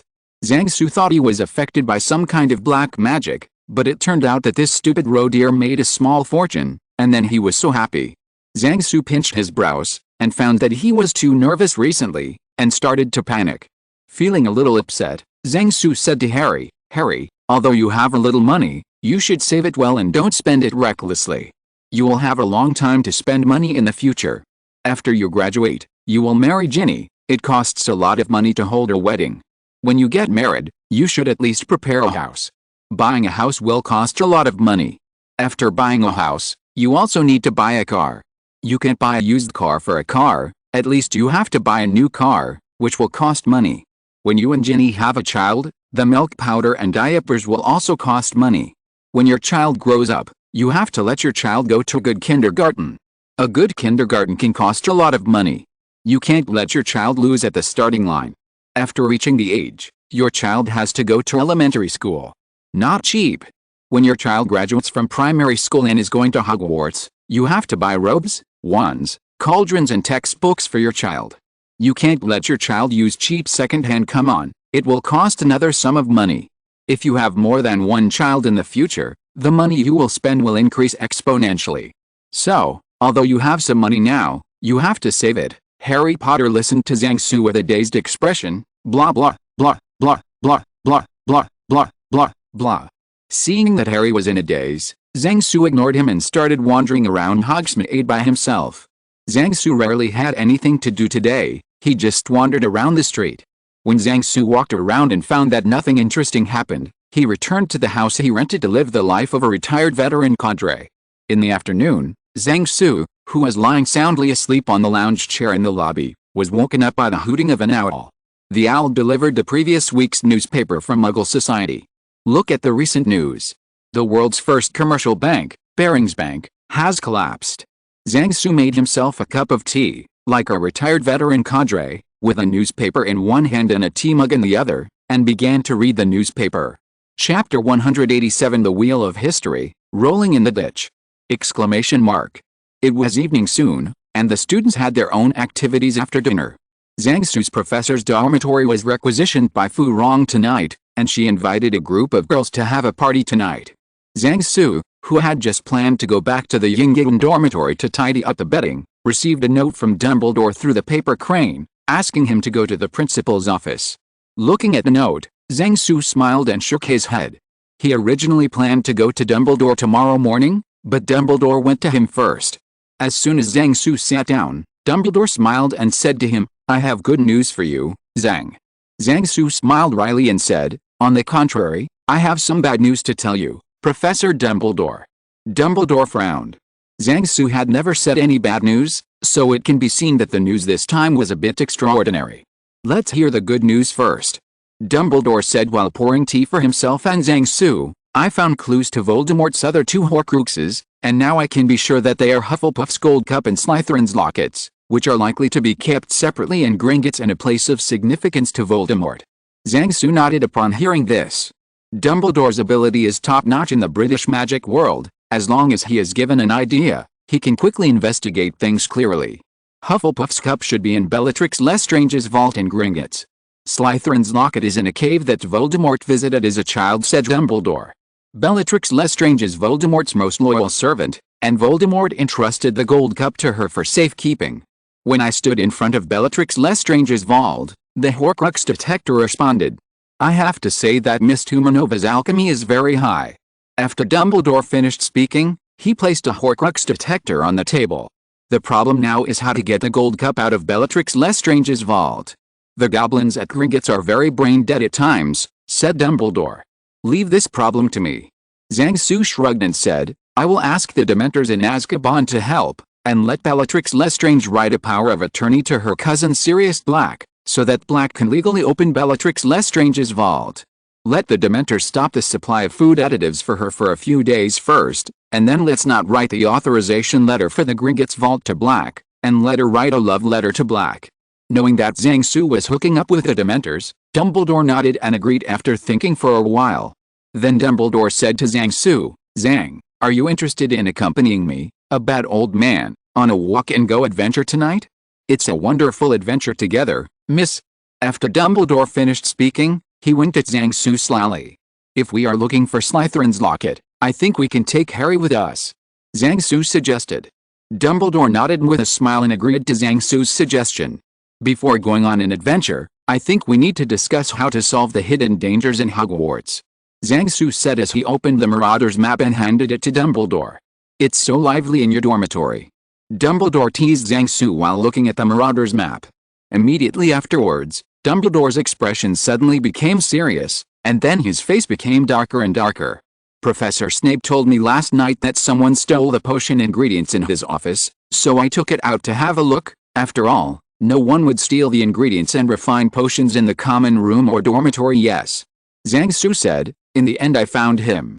Percy Weasley told us that Mr. Barty Crouch has been ill for a long time, and I think this incident is also related to his appearance. Zhang Su continued, maybe Voldemort is hiding in Crouch now Mister's house. He should have died in Azkaban. Dumbledore said in a deep voice.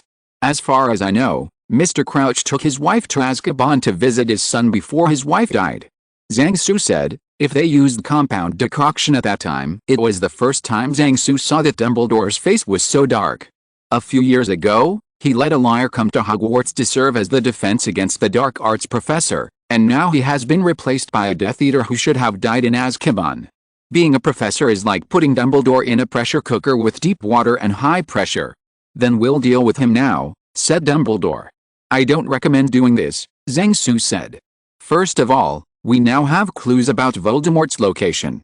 If we rashly attack Barty Crouch Jr., Voldemort will probably be notified and run away. Secondly, Last night I gave Snape taught some potions used to catch thieves. When he took the compound soup with this potion, his combat effectiveness would drop sharply, and he would no longer be a threat to the students. So my suggestion is to teach you to prepare for capturing Voldemort before little Barty takes the compound soup with added ingredients. After Barty Jr. drank the compound potion, a small part of the force came to capture Barty Jr., and most of the force went to round up Voldemort. At the same time, let's get rid of the 2 Horcruxes, the gold cup and the locket. Our most important task during this time is to protect Harry's safety. I got news from Harry today that Barty Jr. got Ron's hair, so I was worried that he would turn into Ron and attack Harry. So I proposed that tomorrow I pick Draco Malfoy and Harry into a fight, and then give Professor Snape the chance to punish Harry every night while protecting him during that time. Professor Dumbledore, you accidentally discovered Barty Jr.'s private teaching to Ron and Cedric, and then you personally stopped this behavior. Barty Jr. has already got Ron's hair, presumably he will agree. In this way, when the curfew begins in the castle, use the Marauder's map to confirm that the person in the Gryffindor dormitory is Ron and not Barty Jr., and then ask Professor Snape to put Harry back in the dormitory until Barty Jr. is dealt with. After Zhang Su finished talking about his plan, he drank a cup of tea to moisten his throat. Dumbledore thought for more than half an hour, and it was not until Zhang Su finished eating a large piece of Battenberg cake on the table that Dumbledore made a decision. Making you a student at Hogwarts was perhaps the most important and correct decision I made during my time as the principal of Hogwarts. Dumbledore sighed and said, I agree with your suggestion. Please tell Harry to come here half an hour after curfew tonight. I think we can let Ron and Hermione go together. Zhang Su thought for a while and said. Dumbledore raised his eyebrows and motioned Zhang Su to continue. Harry, Ron and Hermione have been very good friends since they fought the troll together on Halloween night in their first year. In the future fight against Voldemort, Ron and Hermione will be Harry's most important partners and helpers. Although the 2 of us have been helping Harry, neither of us can guarantee that we can accompany him to the end. Only Ron, Hermione and Harry's other friends are Harry's solid wings. In the worst-case scenario, such as when the professor is sacrificed and I am forced to choose neutrality or even run away, only they can help Harry. Zhang Su knew that there was no danger in the cave where Voldemort put the locket, with himself and Dumbledore standing in front. O Cyrillic lettered S66666666666666666 degree V degree 000. This formation can also clear customs clearance. After thinking for more than 10 minutes, Dumbledore said to Zhang Su, I agree. If possible, I think it's okay to bring a few more people with you. The specific candidates are up to you. Zhang Su knew that Dumbledore was building a team for Harry. Among those who choose, the most important one is that they are of one mind with Harry. If it's someone like Malfoy, that's impossible. Next, Zhang Su discussed various details of tonight's operation with Dumbledore, and formulated several contingency plans. After discussing these issues, the 2 relaxed and chatted. Zhang, are you interested in returning to Hogwarts to be the principal in the future? Dumbledore asked suddenly. Zhang Su was stunned for a while, and almost dropped the teacup in his hand. In the future, I will have my career, which is worthy of my goal of striving for 100 years ago. Zhang Su shook his head and said. Then you can think about this issue in 100 years. Dumbledore said with a smile. Zhang Su was stunned again, and found that what Dumbledore said was very reasonable, and he couldn't refute it. In this world, as long as you don't die, people with higher magic power will live longer. Not to mention Dumbledore, who is more than 110 years old now. Mr. Zhao in China is now more than 150 years old, and he is still alive and well. During the spring festival a while ago, he went to the South Pole with a group of old guys to watch the polar days. Zhang Su estimated that it would be no problem for him to continue dancing until he was 200 years old. Zhang Su knows how long he can live. After 100 years, he will be the same age as Dumbledore now. It seems a good choice to be a headmaster for 10 or 20 years. Let's talk about it then. Zhang Su shook his head and said with a smile. Seeing that the time was almost up, Zhang Su bid farewell and left the principal's office, and started to shoot the cloud-piercing arrow to call people. Chapter 188. The adventure begins. After Zhang Su left the principal's office, he returned to the Muggle Studies professor's office, and started shouting. Apart from Harry's trio, there shouldn't be too many people tonight. So after some consideration, Zhang Su decided to bring Neville Longbottom and the twin brothers of the Weasley family. Neville's family had a grudge against Voldemort, and Neville had changed a lot in the past 2 years. The cowardly look he had in the first grade had disappeared from him. Not to mention the relationship between the twin brothers and Harry, they belong to Harry's relatives. After considering the overall strength, these three are currently the best candidates. 10 minutes later, all 6 people called by Zhang Su arrived. Professor Dumbledore has something to do tonight, and he needs everyone's help. Zhang Su said to Harry and the 6 people sitting in front of him, the professor needs to leave Hogwarts to find the items left by a mysterious person. There may be some unexpected incidents in the process that he can't spare to solve, and he needs our help at this time. During the time Professor Dumbledore is away, the other professors of the school have to patrol the castle just in case, so the other professors can't help. This matter has a certain degree of danger, so it is up to you to decide whether to participate or not. It is impossible to refuse. It is impossible to refuse such an interesting thing in this life. Gryffindor fearless looking at the 6 little lions who were being fooled and nodding their heads, Zhang Su was going to continue explaining the precautions to them.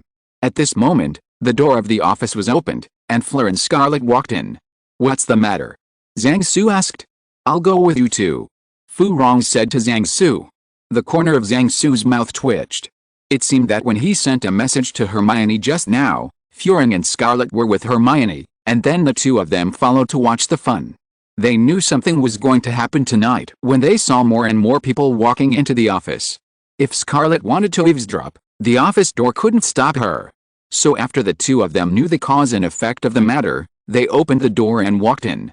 "We're not going on a trip this time," Zhang Su said to Fu Rong. "There's a good chance there will be a fight tonight." "I'm not afraid of any battles," Fu Rong said. "This is a war against a mysterious man, not your war." Zhang Su shook his head and said, "No, dear, this is our war." Fu Rong walked to Zhang Su's side, held his hand and said, "Now I am not saying this as a student of Oaksbuttons, but as you I will advance and retreat with you as my lover." At this time, Zhang Su was very moved. What could be more satisfying than having such a life partner? Then cough cough at this moment, Scarlet coughed twice to remind them that there were other people around them. "As long as Professor Dumbledore agrees, then you can go together," Zhang Su said to Fu Rong. "You too," Zhang Su said to Scarlet beside him. After telling everyone some precautions for tonight's operation, Zhang Su waved his magic wand, and bowls of delicious beef noodles appeared on the tea table in front of everyone. "Everyone eats supper first, and then go to Professor Dumbledore's office later," Zhang Su said. After everyone finished their supper, the agreed time just arrived. When Zhang Su brought everyone to Dumbledore's office, he happened to meet Snape and Lupin coming out of the office. Snape gave Harry a hard look and left. Everyone was very surprised to see Lupin. Harry just wanted to say hello to him, but Lupin shook his head with a smile and left.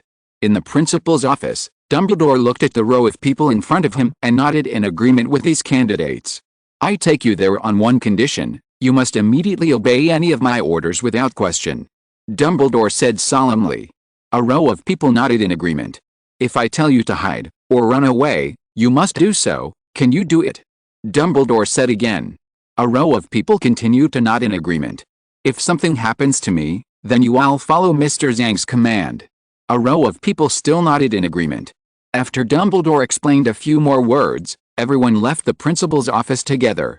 Under Dumbledore's signal, Zhang Su cast a disillusionment curse on several others. "Nice disillusionment charm," said Dumbledore to the empty space on the right. "The Invisibility Book of Invisibility is a good book," said Zhang Su, who was standing on Dumbledore's right hand and had turned on invisibility. "The book explains the invisibility very thoroughly, and there are many practical tips. I suggest that the school library purchase a few copies. I think Mrs. Pants will be very distressed by this," Dumbledore said with a smile. "Just master the flying curse proficiently," Zhang Su also said with a smile. The group left Hogwarts and walked towards Hogsmeade. After showing his face in front of the proprietress of the 3 broomsticks, Dumbledore first took Scarlet and Fleur, who could apparate, to find their way, and then came back to take the others away. There is no moonlight tonight, on the seaside without light pollution. Looking up, the stars are shining brightly. On a huge rock, surrounded by rolling waves, Dumbledore tells the story of Voldemort's visit as a young man.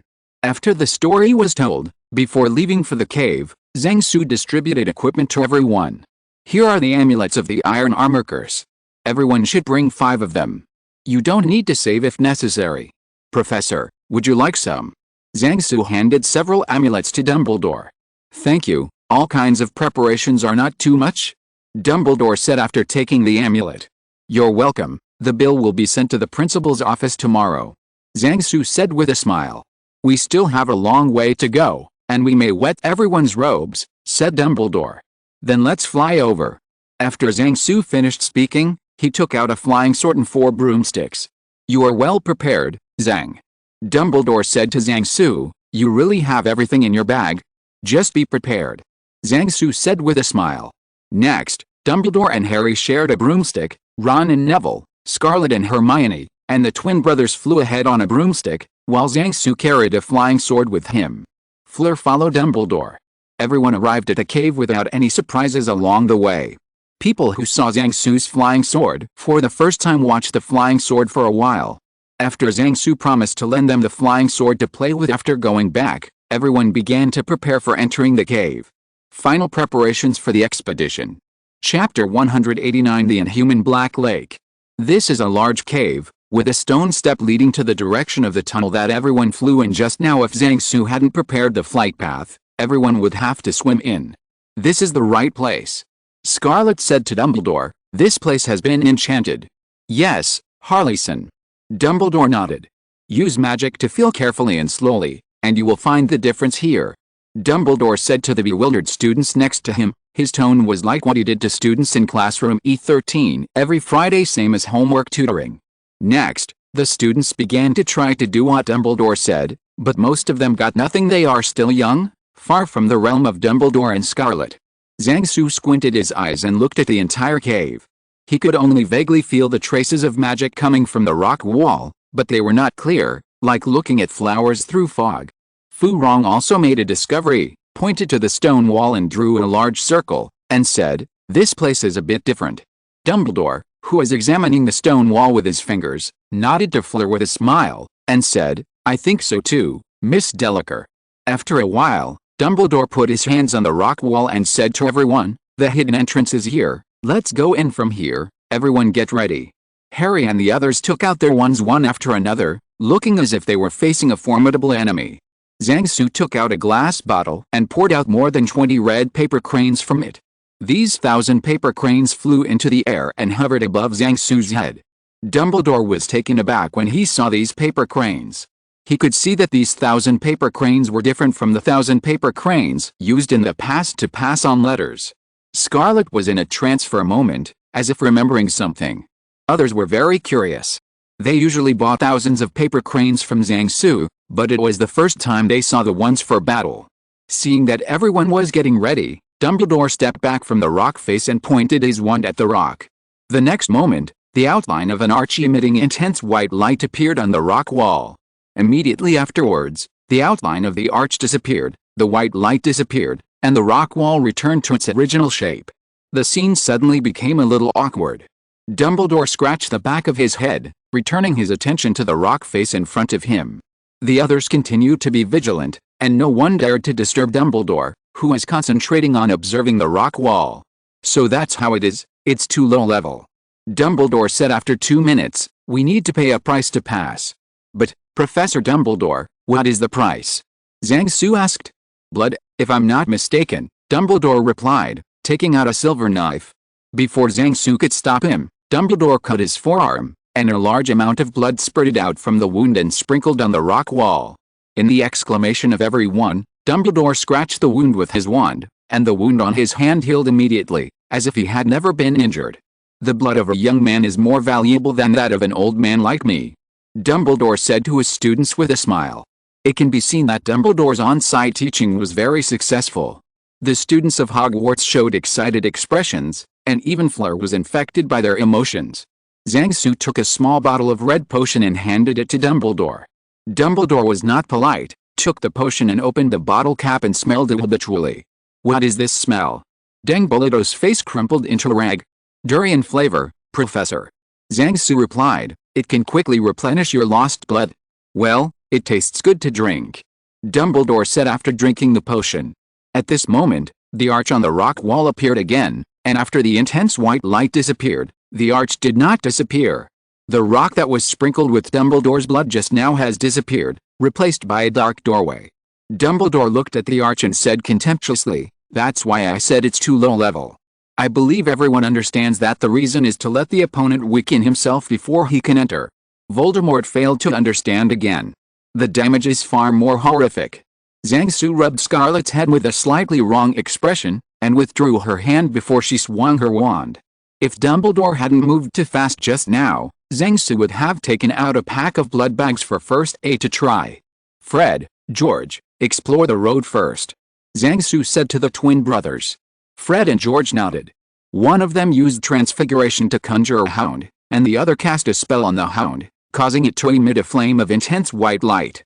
The fire dog then ran into the tunnel behind the arch. The tunnel behind the arch was not long, and Firedog was fine after running back and forth a few times in it. Dumbledore nodded, and then said, "Everyone follow me, be careful." Dumbledore walked into the arch first, Zhang Su and Fu Rong followed behind, followed by Harry's trio, then the twin brothers and Neville, and Scarlet walked in the rear. Everyone followed the Firedog and quickly walked out of the tunnel, and a very strange scene appeared in front of their eyes. Behind the tunnel is an astonishingly large cave. Below the cave is a large black lake. The light from the Firedog's body can't reach the ceiling of the cave, nor can it shine on the other side of the lake. Far in the middle of the lake, probably in the middle, there shone a dim, green light, reflected like a torch in the dark, in the dead water below. Except for the green light in the lake and the light from the Firedog, the surrounding area was completely indissoluble darkness. Moreover, the penetration of the light on the Firedog is not as strong as everyone expected. The darkness here seems to be denser and thicker than ordinary ones. Degree O Degree Thief Bright Hall Zhang Su's wand shot out a huge beam of light like a searchlight. Following the movement of the beam of light, everyone carefully observed the cave and the lake where they are now. The cave is high and wide, surrounded by rough rock walls. The black lake water occupies most of the cave, and there is only a rocky road that is not too wide around it. Zhang Su held up his magic wand in one hand, and observed the green light in the center of the lake with a telescope in the other. Over there is an island in the middle of the lake. There is a shelf about half a person's height on the island. On the shelf is a pot that should be made of stone. The green light is emitted from the pot. Zhang Su told everyone about his life. The view seen through the telescope. Then Zhang Su handed the telescope to Dumbledore, and after walking to the water's edge, he shot a beam of light from his wand towards the bottom of the water. Just when Dumbledore was about to remind Zhang Su not to touch the lake, everyone heard Zhang Su's cold voice. Deranged and inhumane. This is the first time that everyone has heard Zhang Su's voice so emotionless, even murderous, in all the years that he has known him. Then everyone heard a loud pop. It was Zhang Su's sudden pinching of the wand that was casting magic in his hand, which caused the wand to explode in his hand. If you're listening to this novel on a channel other than Fanfic World, it means they downloaded and uploaded it without effort. We cordially invite you to visit our channel, Mundo Fanfic Novelis. There you'll find the original version of this story, and you can explore many other novels of various genres. We're waiting for you to immerse yourself in a world of incredible novels. Chapter 190 Cleaning Up the Infernal Corpse. Zhang Su's commotion by the lake quickly attracted everyone's attention. Fu Rong hurriedly pulled Zhang Su back, held up his right hand and checked.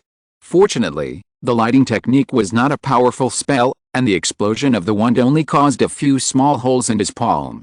After Furin cleaned the blood from Zhang Su's hands, Scarlet next to him healed the wounds on his hands with a magic wand.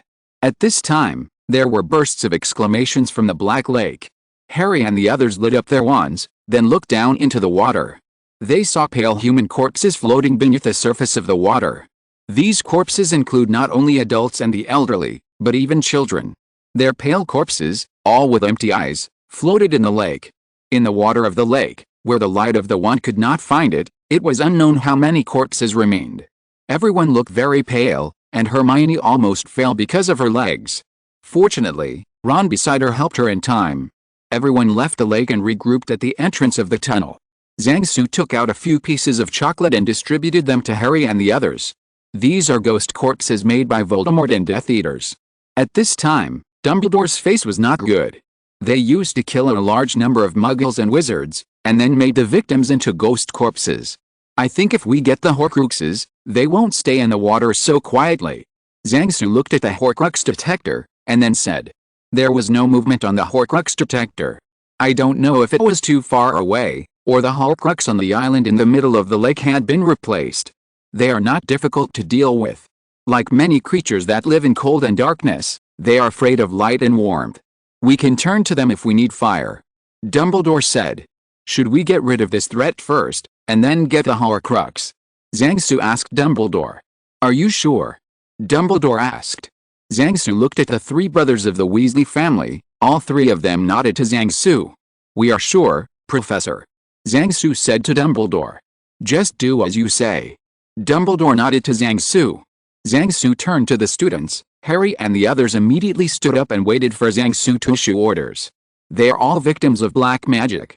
Wait a while, we will use flames to help the victims in the water get rid of the black magic. Zhang-Su said. Fred, George, Ron, wait a minute and use the flame spell with me. The three Weasley brothers nodded. Fleur, Harry, Hermione, Neville, you are responsible for preventing the Inferi from approaching us. Furin and the others also nodded. Professor Dumbledore, Professor Scarlet, please be responsible for handling emergencies. Dumbledore and Scarlet nodded in agreement. After the arrangements were made, everyone leaned against the entrance of the tunnel they came in to form a line of defense. Zhang-Su walked to the lake and prepared to unleash monsters. Zhang-Su squatted down by the lake, holding a new magic wand in his right hand, and slowly stretched out his left hand into the water. Just when Zhang-Su's left hand touched the water surface, a corpse under the water suddenly rushed over and grabbed Zhang-Su's left hand. Zhang-Su stood up immediately, and by the way lifted the corpse. Then Zhang-Su waved his wand in his right hand, and a sharp blade finally stopped being a kitchen knife and flew over without a shadow, cutting off the arm holding his left hand, and the corpse fell back into the water at the same time. At this time, the surface of the lake was no longer as calm as a mirror as before, but the water surface suddenly stirred violently. Pale and thin corpses climbed up from the lake in the distance, more yin corpses surfaced and floated towards Zhang-Su and the others. Facing the densely packed corpses, not to mention Harry and the others, even Zhang-Su felt his scalp tingling. The next moment, the red 1,000 paper cranes that were hovering in the air jumped into the group of corpses, and then there was a loud boom, and more than 20,000 paper cranes exploded at the same time. The 1,000 paper cranes that exploded just formed a wall of fire, separating some of the yin corpses that had landed on the shore from the yin corpses in the lake. At this moment, everyone reacted. Blue flames shot out from the wands of the three wheel eyes, and any corpses touched by the blue flames were quickly burned to ashes. Fleur, Harry and the others used spells such as obstacles and total petrification to block the infernal corpses that broke through the defense line of the three Weasley brothers, and then waited for an opportunity to solve them. Zhang-Su released nearly half of the fire-type 1,000 paper cranes in the inventory, concentrated firepower from time to time to clear out the piled-up corpses, or set up a wall of fire to block the progress of some corpses, thus reducing the burden on the three Weasley brothers. Dumbledore and Scarlet were not idle either. Dumbledore destroyed the archway at the entrance of the tunnel, avoiding the risk of everyone being locked inside. Scarlet controlled the strong wind blowing in from outside the arch, not only blowing away the smell and ashes produced by the burning of the corpse, but also made everyone avoid the damage caused by the lack of oxygen caused by the burning war. The outcome of the battle is often decided before the battle, especially when dealing with such brainless enemies as the Yin Corps, who will only rush forward. The more detailed the arrangements before the battle, the easier it will be during the battle. From the very beginning, Zhang-Su aimed at the 1998 Hogwarts Armageddon, subtly training Hogwarts students with discipline and standardization. In addition to Zhang-Su's own bad taste, there is also a group of reliable teammates around him at critical times. Facts have proved that Zhang-Su's efforts are successful. As far as the current situation is concerned, the trio of Harry plus the twin brothers and Neville, the six of them can perform their duties well after arranging their respective tasks. On the contrary, Furin, who is stronger than them, will have a little problem from time to time when cooperating with them. When everyone entered the rhythm, the swarming corpses could no longer pose a threat to them in a short time. The only variable is everyone's magic power and the number of infernal corpses. Let's see who will be exhausted first. Dumbledore stood behind, looking at the students who were fighting hard, with a look of relief in his eyes. Dumbledore suddenly thought that if he had such a group of sincerely cooperative partners around him, perhaps Voldemort would not be so difficult to deal with. The next moment, a tall tower appeared in Dumbledore's mind. Dumbledore shook his head, pushing the image out of his mind. There were fewer and fewer Yin corpses floating in the lake, But Ron couldn't hold on at this time. With a snap, the wand in Ron's hand fell to the ground, and he began to crumble. Zhang Su hurried over to support Ron, picked up his wand, and took him to the back to let him sit and rest against the rock wall. After taking a few breaths and pouring another bottle of blue potion, Ron picked up his wand and wanted to stand up, but Zhang Su held him down. Take a good rest. The magic potion will not be effective if you drink too much of it at once, Zhang Su said to Ron.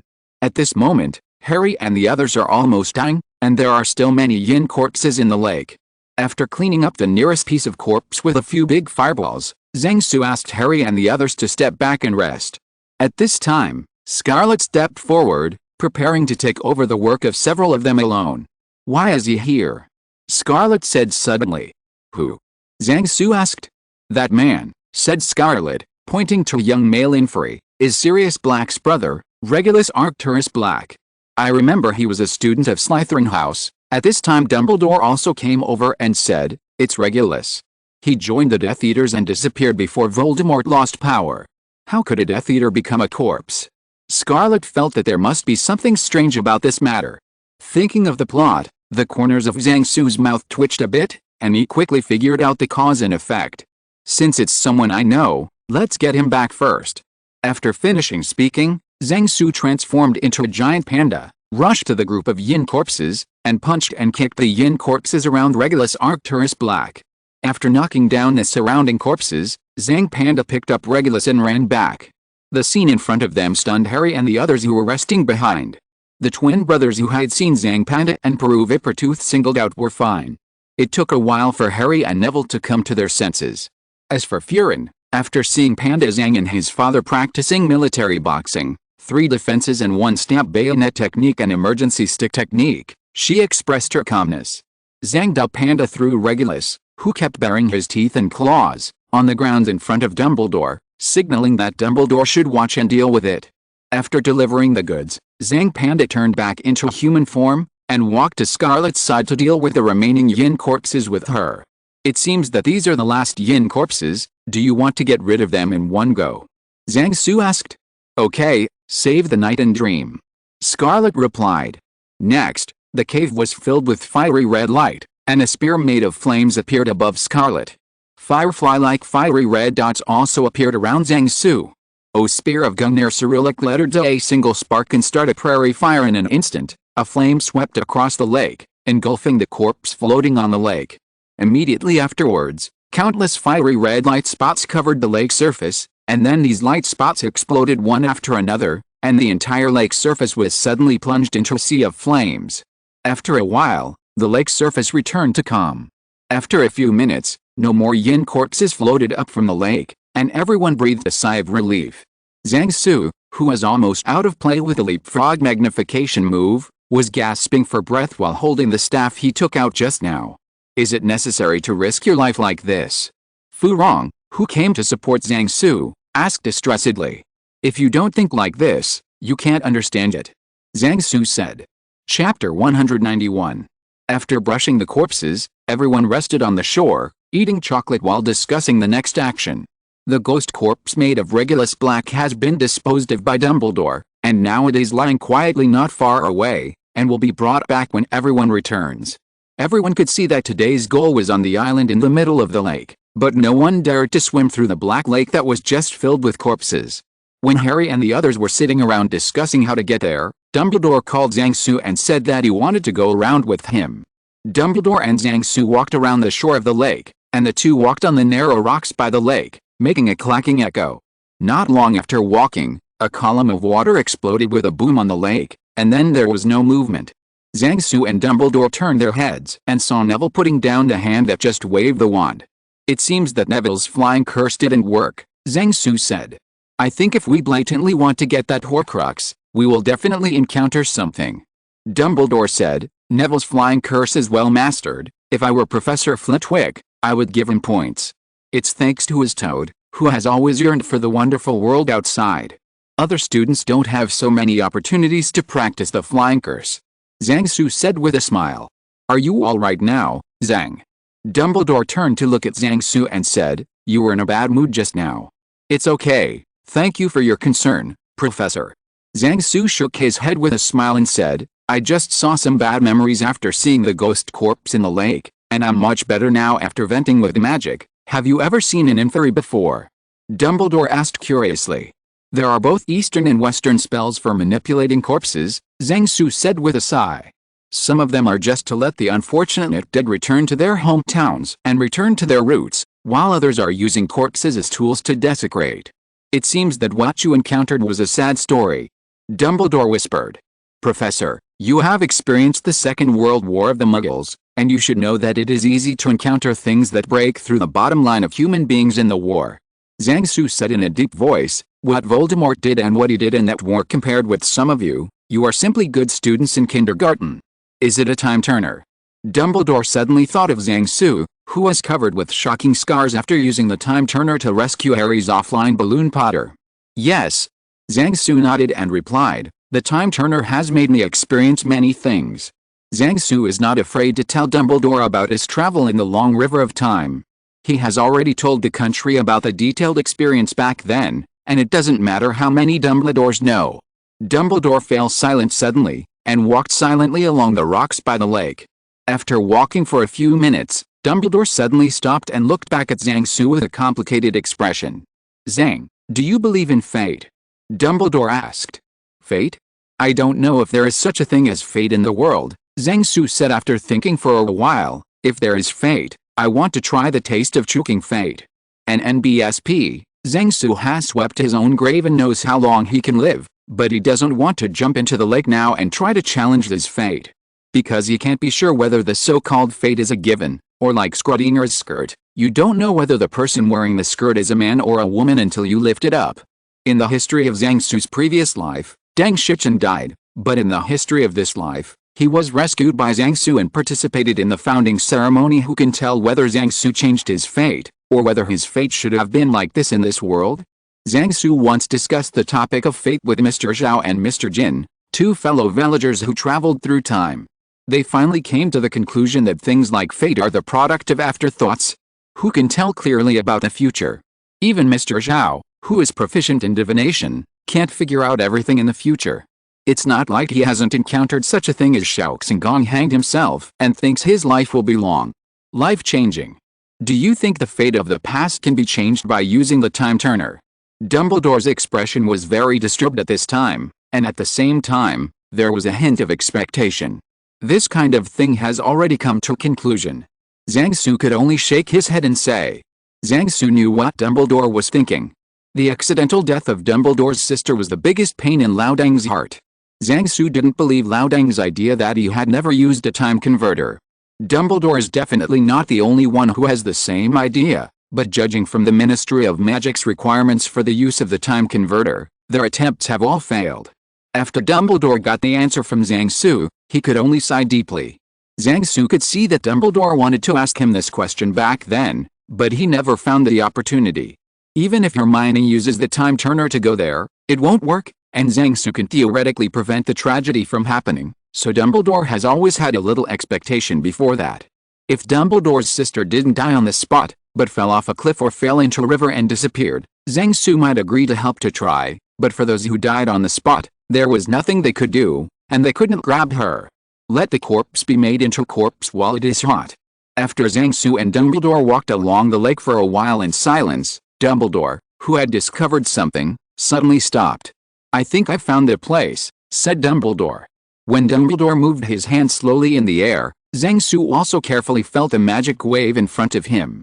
Zhang Su still can only know that there is something in front of him like looking at a mosaic picture, but he can't feel what it is. Dumbledore closed his hands and grabbed something invisible in the air. After some operations by Dumbledore, a thick green copper chain pulled a green boat out of the lake to the surface. This boat is too small, only one person can sit on it, Zhang Su said as he looked at the boat floating over. After observing the boat for a while, Dumbledore said, Voldemort doesn't think about weight, he only thinks about how much magic power passes through his lake. I think this boat may be under a spell. Take a wizard. There are many people coming this time, and a small boat is not enough. We must think of other ways. Chapter 192 Dumbledore, I have a stomachache. Among Hogwarts students, Campus legends such as Hogwarts unsolved mysteries have been circulating secretly, and most of the contents are difficult questions such as how often does Professor Snape wash his hair? Question of proof. In the past 2 years, how many things are in Zhang Su's pocket has been added to these unsolved mysteries. Zhang Su's friends asked him this question many times, either explicitly or secretly, and he just laughed and said nothing every time. Fu Rong came to Hogwarts to participate in the Triwizard Tournament this year, and Zhang Su's friends also asked her this question, but Fu Rong said that she didn't know either. When Zhang Su took out a box and assembled a 4-meter-long inflatable rubber boat from the inside and out of the parts, Harry and the others had already given up on asking this question again. Inside the cave was cast a lot of magic by Voldemort. The wizard's apparatus is definitely not available. Dumbledore said that the protection here is exactly the same as that in Hogwarts Castle, but the key to unlock the protection cannot be figured out in a short time. Dumbledore tried to fly over on a broomstick, but fell into the lake with a plop before flying very far, and finally he could only swim back to the shore. However, thanks to Dumbledore's personal attempt in the water, it was confirmed that after the Yin corpse was eliminated, it was possible to swim there.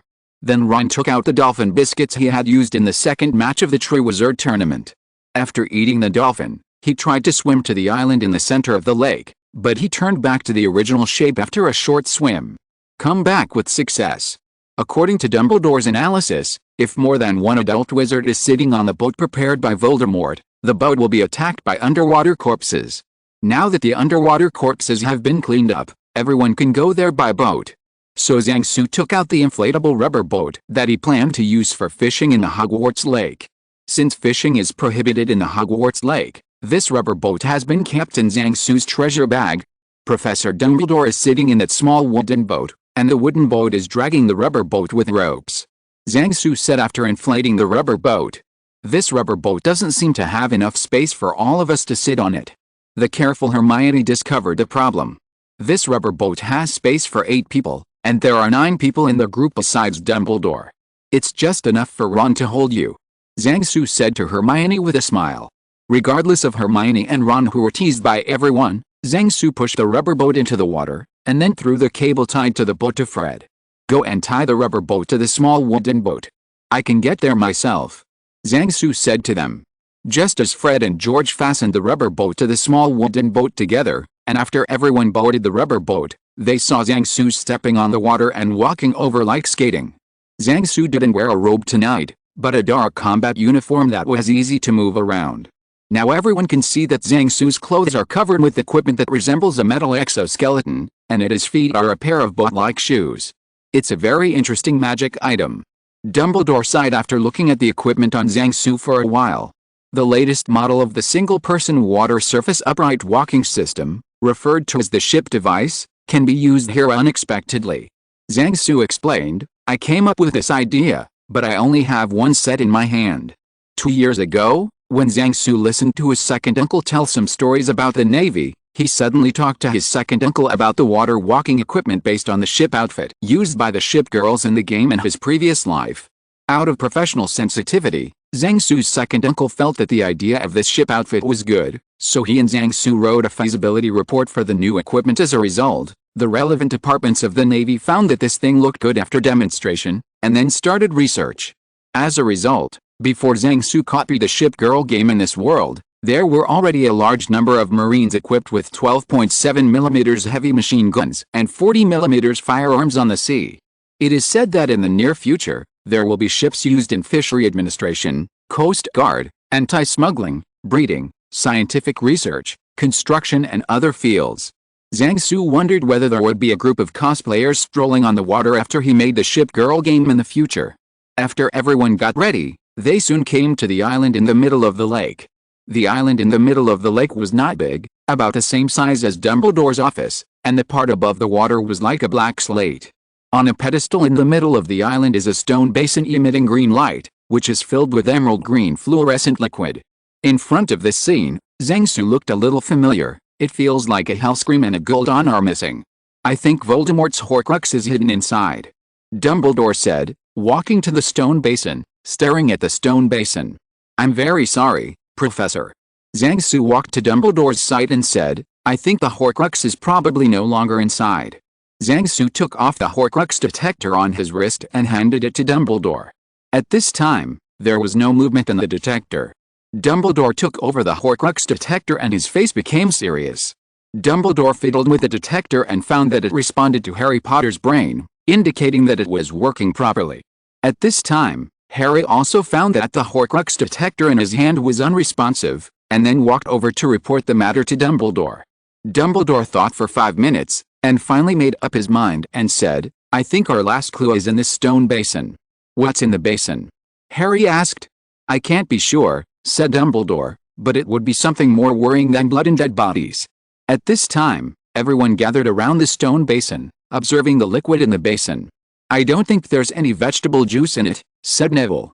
Then he took a short silver white stick used for drug testing and stretched it into the stone basin, only to find that the short stick seemed to be blocked by some invisible thing, unable to touch the green liquid inside.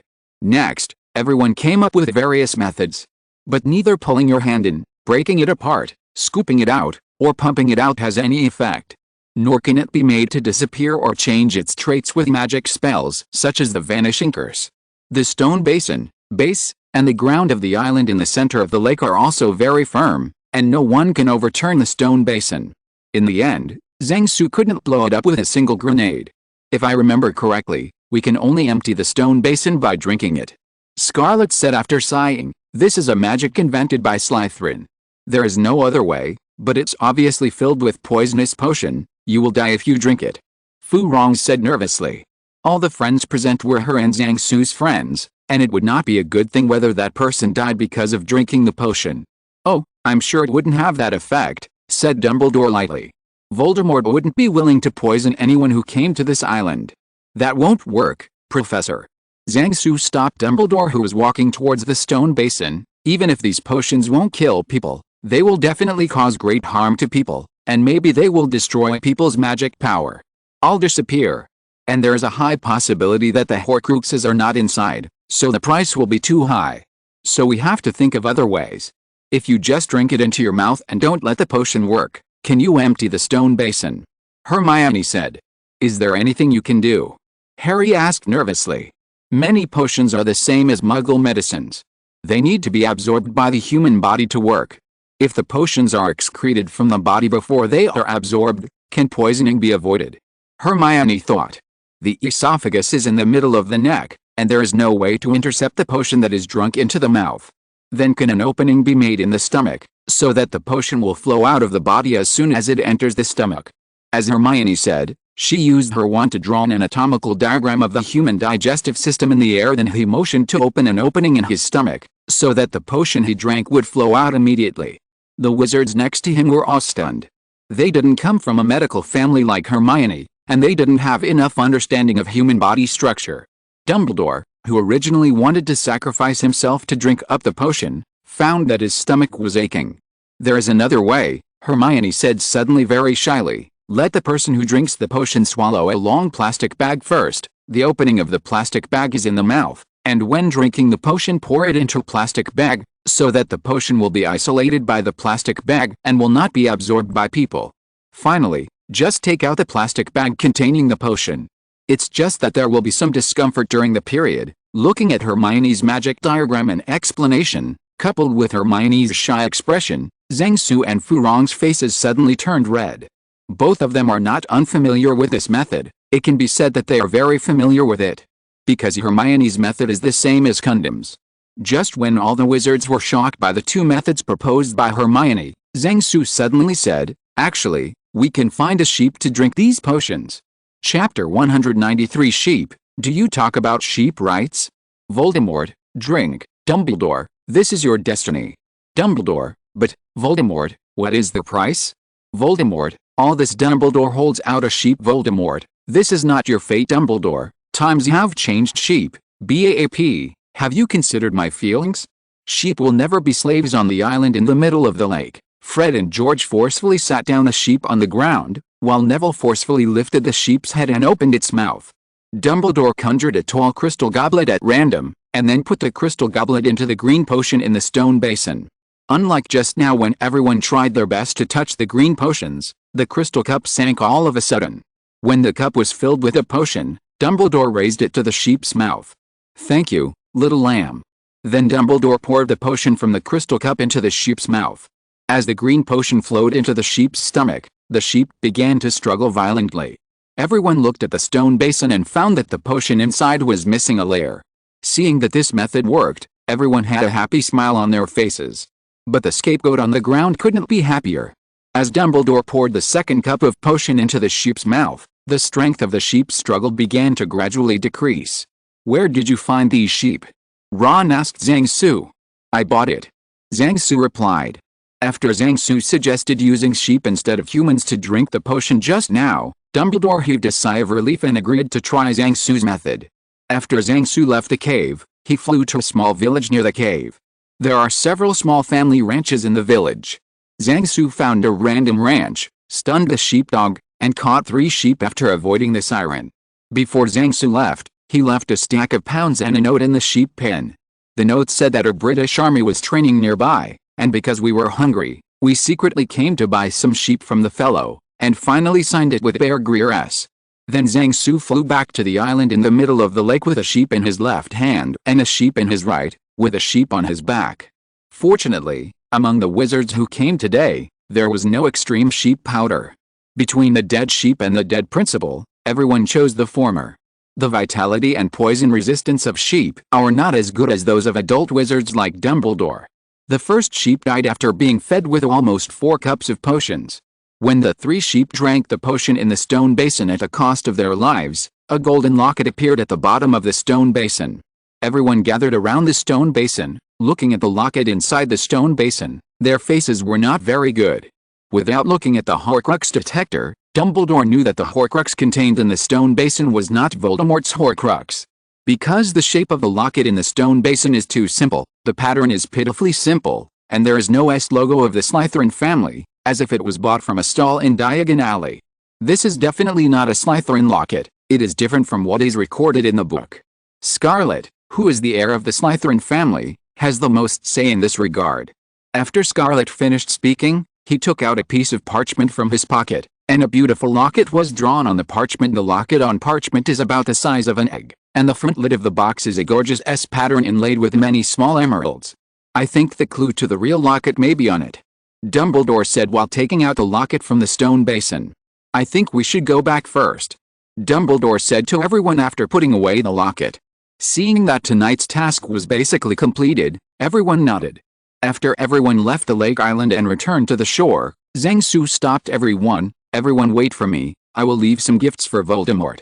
Under the puzzled gazes of everyone, Zhang Su cut a large amount of rubble from the rock wall with Shen Feng Wuang, and then cut out a stone tablet.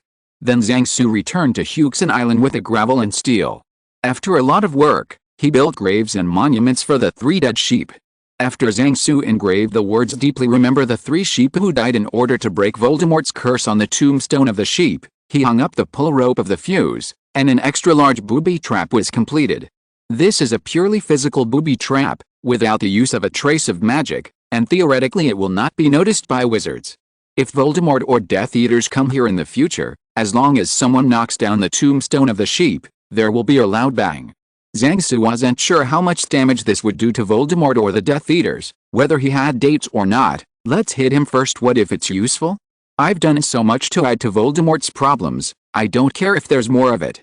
Before leaving the island in the middle of the lake, Zhang Su took a look at the stone basin, and found that a shallow layer of green potion had gathered in it again. After thinking for a while, Zhang Su threw a box of big bubble gum into the stone basin.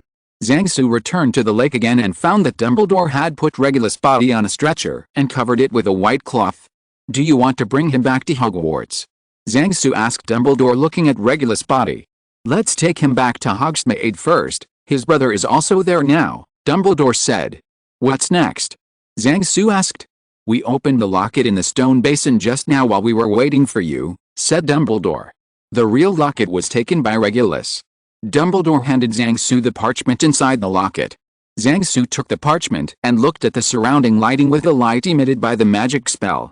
Regulus Arcturus Black, the rab on the note. Zhang Su looked at the note and said, "It seems that he discovered the secret of Voldemort's Horcruxes, and then managed to destroy one of them. But Regulus died here, but the Horcrux didn't stay here, which means that Regulus' companion took the Horcrux away. I thought so too, said Dumbledore, so we'll go to Sirius after daybreak, and I'm sure he'll help us solve this problem. Zhang-Su nodded upon hearing this, and went back with everyone. After everyone returned to Hogsmeade through apparition, the sky was already bright. Dumbledore went to lay Regulus' body, and the twin brothers of the Weasley family took Harry and the others back to Hogwarts through the secret passage of the Shrieking Shack. Zhang-Su, who started to yawn, simply took Fu Rong back to his villa in Hogsmeade to catch up on sleep. Chapter 194 Funeral. After returning to the villa and taking a nap, Zhang-Su sat at the table in the restaurant, eating cheese and seafood baked rice that he didn't know whether it should be breakfast or lunch. Around the dining table, apart from Fu Rong, there were Tonya, who brought Gabriel over, and Scarlet, who stopped by for a meal. Not long after Zhang-Su and the others came back in the early morning, Dumbledore sent a letter, asking Zhang-Su and the others to find Sirius Black after lunch today. The rest of the day today has nothing to do with Fu Rong, so Zhang-Su asked her to play with Gabriel, while he and Scarlet went to find Dumbledore and Black. After eating and drinking, Zhang-Su and Scarlet left the villa together and walked towards Black and Lupin's residence in Hogsmeade. There is a house in Hogsmeade that originally belonged to the Black family, and later Sirius Black gave it to Lupin as the office of the Werewolf Care Association. Now Lupin and Black, who works at Hogwarts Hogsmeade Medical Point, usually live here, and Harry and the others will come here to find Lupin and Black on Hogsmeade days. On the way, Zhang-Su and the others met an angry Harry, Ron and Hermione, and the expressions of the latter two were not very good. After everyone greeted each other, Zhang-Su learned the reason of the matter from what Harry and Ron said. Speaking of this matter, Zhang-Su has to bear small blame, but most of it is the life of Harry's classmate. The Harry trio had finished lunch and were preparing to come to Hogsmeade just now, and then they met the Malfoy trio on the lawn outside the castle. The next step is the daily quarrels, drawing sticks and starting fights. According to Zhang-Su's and Dumbledore's plan, they would then carry out a daily quarrel about Snape's appearance, and then punish Harry to accompany him every night. Just as Snape was thinking about how to love classmate Harry during this time of night, while walking towards the scene of the fight between Harry and Malfoy, Snape suddenly saw Malfoy flying up, as if a large invisible hand grabbed Malfoy by the ankle and lifted him into the air. Harry, who had learned flying the fuchsia with Black a while ago, applied this spell to Malfoy today. Fortunately, it's February and the weather is still cold, and Malfoy is still wearing long trousers under his robe, otherwise the pony students would be gone today. Snape, who was reminded of unpleasant memories by the scene in front of him, immediately stepped forward and severely punished Harry. For the next week, Harry would deal with various animal offals in Snape's office after dinner every day. Zhang-Su shrugged, just get used to this kind of thing. After the group arrived at the house where Black and the others lived, Harry stepped forward and knocked on the door, and the door opened automatically. As soon as they walked in, they heard the sound of a man crying from the direction of the living room. In the living room, the body of Regulus, covered in a white cloth, stands in front of the fireplace. Black, who was sitting on the sofa, was holding the parchment that Regulus had written to Voldemort with one hand, covering his face with the other hand and crying softly. Lupin sat beside Black, offering a word or two of comfort from time to time. Dumbledore sat on another sofa. After Zhang-Su and the others came to the living room, Harry sat beside Black, and the others also found their own places to sit. Sensing someone entering the living room, Brett raised his head, looked at several people present with bloodshot eyes, and said to Zhang-Su and Scarlet, "Thank you. Dumbledore has already told Black what happened last night." Black knew that it was Scarlet who found Regulus in the group of corpses, and then Zhang-Su rushed into the group of corpses and snatched Regulus out. Zhang-Su mourns Black finally, waiting for Dumbledore to say something. Everyone came, but Dumbledore saw that Black's state today was no longer suitable for talking about things, so he proposed to take Regulus's body to the Black family cemetery for burial. Regulus' funeral was hasty and simple. Lupin and Zhang-Su went to a coffin shop at the corner of Diagon Alley together and bought a most expensive coffin in the shop, then put it in Zhang-Su's treasure bag, and brought it to the cemetery of the Black family through Lupin's apparition. Beside the entrance of the Black family cemetery, there is a small stone house, which is the auditorium used for funeral ceremonies. Dumbledore and the others who came first did a simple cleaning of the auditorium, and Regulus' body was placed on a table in the center of the auditorium. In the auditorium, Zhang-Su saw Creature, the house elf of the Black family, who was wounded and bleeding on his forehead. Kreacher was sitting on a bench in the auditorium at this time, and Hermione was bandaging his wound. Dumbledore and the others sat on other benches, their expressions very heavy.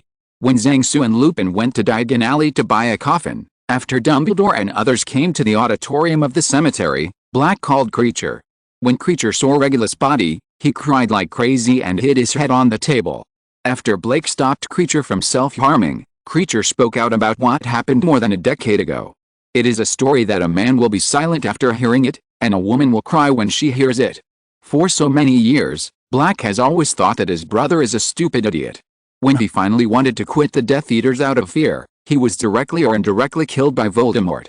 What is unexpected is that the younger brother, who was stupid in the eyes of the elder brother, made such a heroic act at the last moment of his life, and finally gave his life for it. After placing the coffin, Zhang-Su sat beside Scarlet. At this time, Black was telling Lupin what he knew from Kreacher, and some of the past stories of the two brothers were mixed in the middle. It is one thing to know something from the plot, but it is another feeling to hear the whole story from the narration of the person involved, especially when you know more things that others don't know. Among the people present, Zhang-Su, Scarlet, and Dumbledore knew that Regulus still had a chance.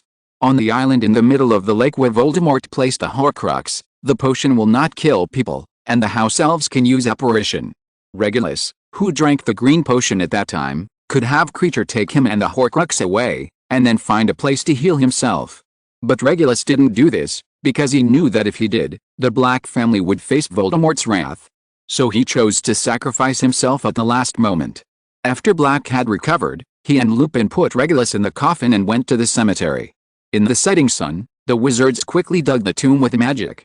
After Regulus' coffin was placed in the tomb, the soil was quickly backfilled, and a new tomb was built in this way. In front of the grave, there is a tombstone made by Dumbledore himself, which says, "Here lies a brave warrior." The mourners stood in front of the tombstone and listened quietly as Dumbledore stood beside the tombstone and read the eulogy in a low voice. At this time, Zhang-Su remembered a sentence that Lu Xun once said. "Those who survive will see faint hope in the pale red blood. True warriors will move forward even more vigorously." Chapter 195 The Tacit Understanding of Two People. The Black family's cemetery is not far from the Black family's house, and it takes half an hour to walk there.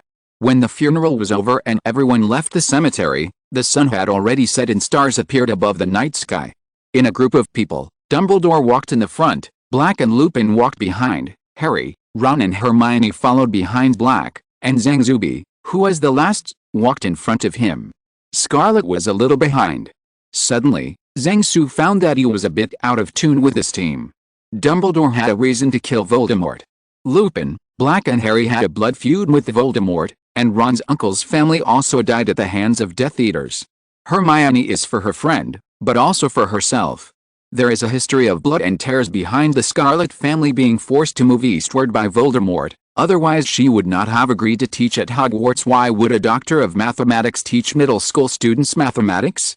Dumbledore didn't know the relationship between a doctor of mathematics and middle school mathematics, but Zhang-Su did. She came to Hogwarts because she saw the hope of revenge, and she also agreed that after cleaning up Voldemort, she would quit her job at Hogwarts and work in the company opened by Zhang-Su. As for Zhang-Su, there is no deep hatred between him and Voldemort. Voldemort's philosophy is that pure blood families rule the wizarding world. From this point of view, Zhang-Su still belongs to the ruling class. If Voldemort could win over a wizard like Zhang-Su, whose family has been passed down for 4-digit years, he would laugh until his nose grew out when he slept. In this war against Voldemort, Zhang-Su's position is more like a mercenary invited by Dumbledore. Zhang-Su asked Dumbledore to start dealing with the Horcrux problem ahead of time, and he even dealt with a few Horcruxes himself. In addition, the Death Eaters who were locked in Azkaban were pitted to death. Peter Pettigrew, who was killed in advance, the hidden danger of werewolves was eliminated in advance, and Barty Crouch Jr. was prepared to be dealt with in advance. It was done by Bullido's part-time mentality. In addition, unite the power of Hogwarts and gradually form an assembly force belonging to Hogwarts, then promote Harry Potter to the top, and participate in the creation and provocation of pure-blood wizards and half-blood wizards outside of Hogwarts, contradictions and so on. Dumbledore knew what Zhang-Su did, and he also saw the meaning behind Zhang-Su's actions. So Dumbledore reciprocated and gave Zhang-Su many invisible privileges. Without Dumbledore's acquiescence, Zhang Su would not have the guts to take Fu Rong back to the professor's dormitory. Apart from the deal with Dumbledore, Zhang Su's motivation is only to save the lives of his friends such as Fred, Cedric and others. Zhang Su sometimes thinks that in this world, Dumbledore came to China in the year Harry Potter entered Hogwarts, probably in order to leave a way for Harry Potter to fight against Voldemort. In case of a serious setback in their career, Harry Potter and the others may have the possibility of making a comeback. If the person who came to Hogwarts back then was just an ordinary Chinese wizard student, then under Dumbledore's black box operation, that student and Harry Potter became friends like Ron. Bolito's plan has a high chance of success. As a result, the wheel of history and fate fell into a ditch long ago, and Huaxia sent Zhang Su, a guy who didn't follow the routine. Zhang Su's super performance made Dumbledore very satisfied. At first, Dumbledore wanted to draw Zhang Su into the Order of the Phoenix, but Zhang Su rejected him with official excuses. Zhang Su was not afraid of facing Voldemort, he couldn't beat him, but if Zhang Su wanted to run, no one could stop him unless Voldemort could kill him immediately. Zhang Su has many life-saving measures. In addition to the pile of things in the treasure bag, the insole on one side of his foot is an inactive door key. As long as he enters magic power into it, he can fly back to the ambassador with a BIU sound.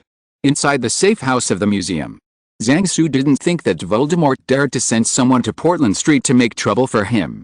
It was only after Zhang Su came to England that he realized that the water in the British magic world was deeper than he had imagined. Voldemort was only involved in the civil strife in Britain. If he dared to do something that surprised the friendly countries, other wizarding forces would stand up and trouble him.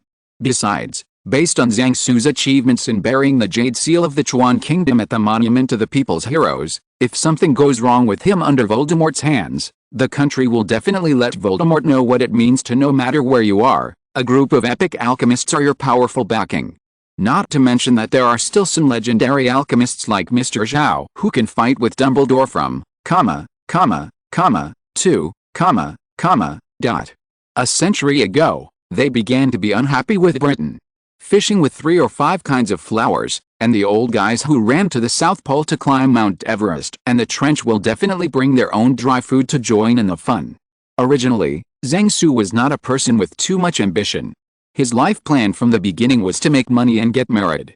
After his children worked, he retired early and wandered around the world. After his grandson came out, he took his grandson to play as a person who has experienced rebirth. It is not too difficult to make a lot of money 1 or 2 steps ahead of others to achieve this kind of life. At the beginning, Mr. Zhao discovered him in the late 80s, but saw that he was only thinking of eating and waiting to die, so he didn't go to him in the first place. Later, when the matter of studying abroad at Hogwarts fell on Zhang Su's head, Zhang Su agreed with a mentality of playing games, looking for excitement, and holding the country's thigh. If he had been asked to fight Voldemort in the first place, he would have said that he should ask someone else. An NBSP, sometimes Zhang Su laughs at himself. He has read so many Harry Potter fanfictions in his previous life. If his own story is written as a fanfiction, he should be the happiest and most relaxed protagonist among the many protagonists. A ghost, Voldemort's ghost, haunts the protagonists. But Zhang Su dared to point to no 70-year-old demon and said, "Try me if you dare to touch me." "What are you thinking, Zhang?" Dumbledore's voice woke up Zhang Su, who was thinking about it. Only then did Zhang Su realize that Dumbledore had walked beside him at some point, while the others had already walked a long way ahead. Thinking about Voldemort. Zhang Su replied. "Thank you for everything you have done, Zhang." Dumbledore looked at Zhang Su with a smile and said, "If you want, you don't have to participate anymore." Zhang Su understood Dumbledore's meaning. If you are discouraged by seeing Regulus' death, you can quit, he will not blame you, and your treatment will not change in the future. Zhang Su knew that Dumbledore was not using aggressive methods against him, but was really caring about him. Dumbledore could guess what Zhang Su could think of.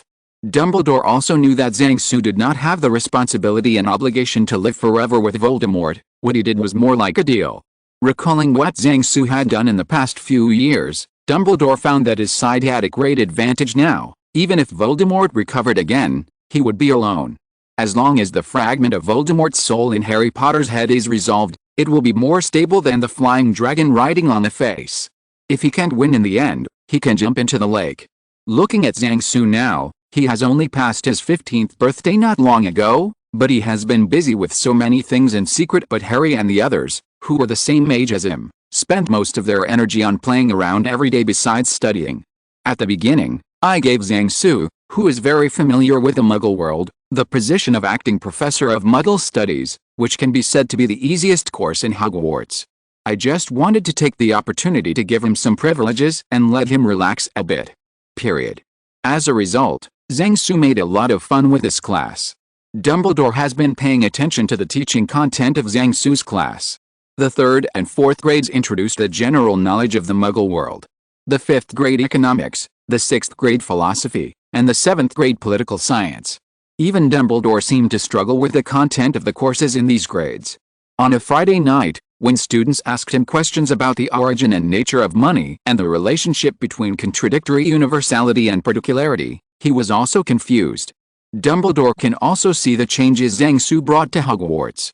Not to mention that he brought a lot of gold coins to Hogwarts. The 4 schools have united like never before, and the students of Slytherin House, who are a bit incompatible with other houses, are now able to form a bond with the students of the other 3 houses. The students' thinking is becoming more and more active, their thinking is becoming more and more open, and all kinds of whimsical ideas emerge endlessly. Dumbledore has been at Hogwarts for so many years, and this is the first time he has seen a student like the Weasley brothers who can play the transformation biscuit out of the sea, land and air package when they are students. After Zhang Su raised the importance of mathematics, Dumbledore offered mathematics courses out of various considerations, and the results were remarkable. Through learning mathematics, students develop a rational, organized and systematic way of thinking. This way of thinking plays a very important role in solving many problems encountered in the study of magic by students. Dumbledore is very grateful for what Zhang Su has done to Hogwarts, and he also knows the various dangers Zhang Su faces, so he has been escorting Zhang Su openly and secretly.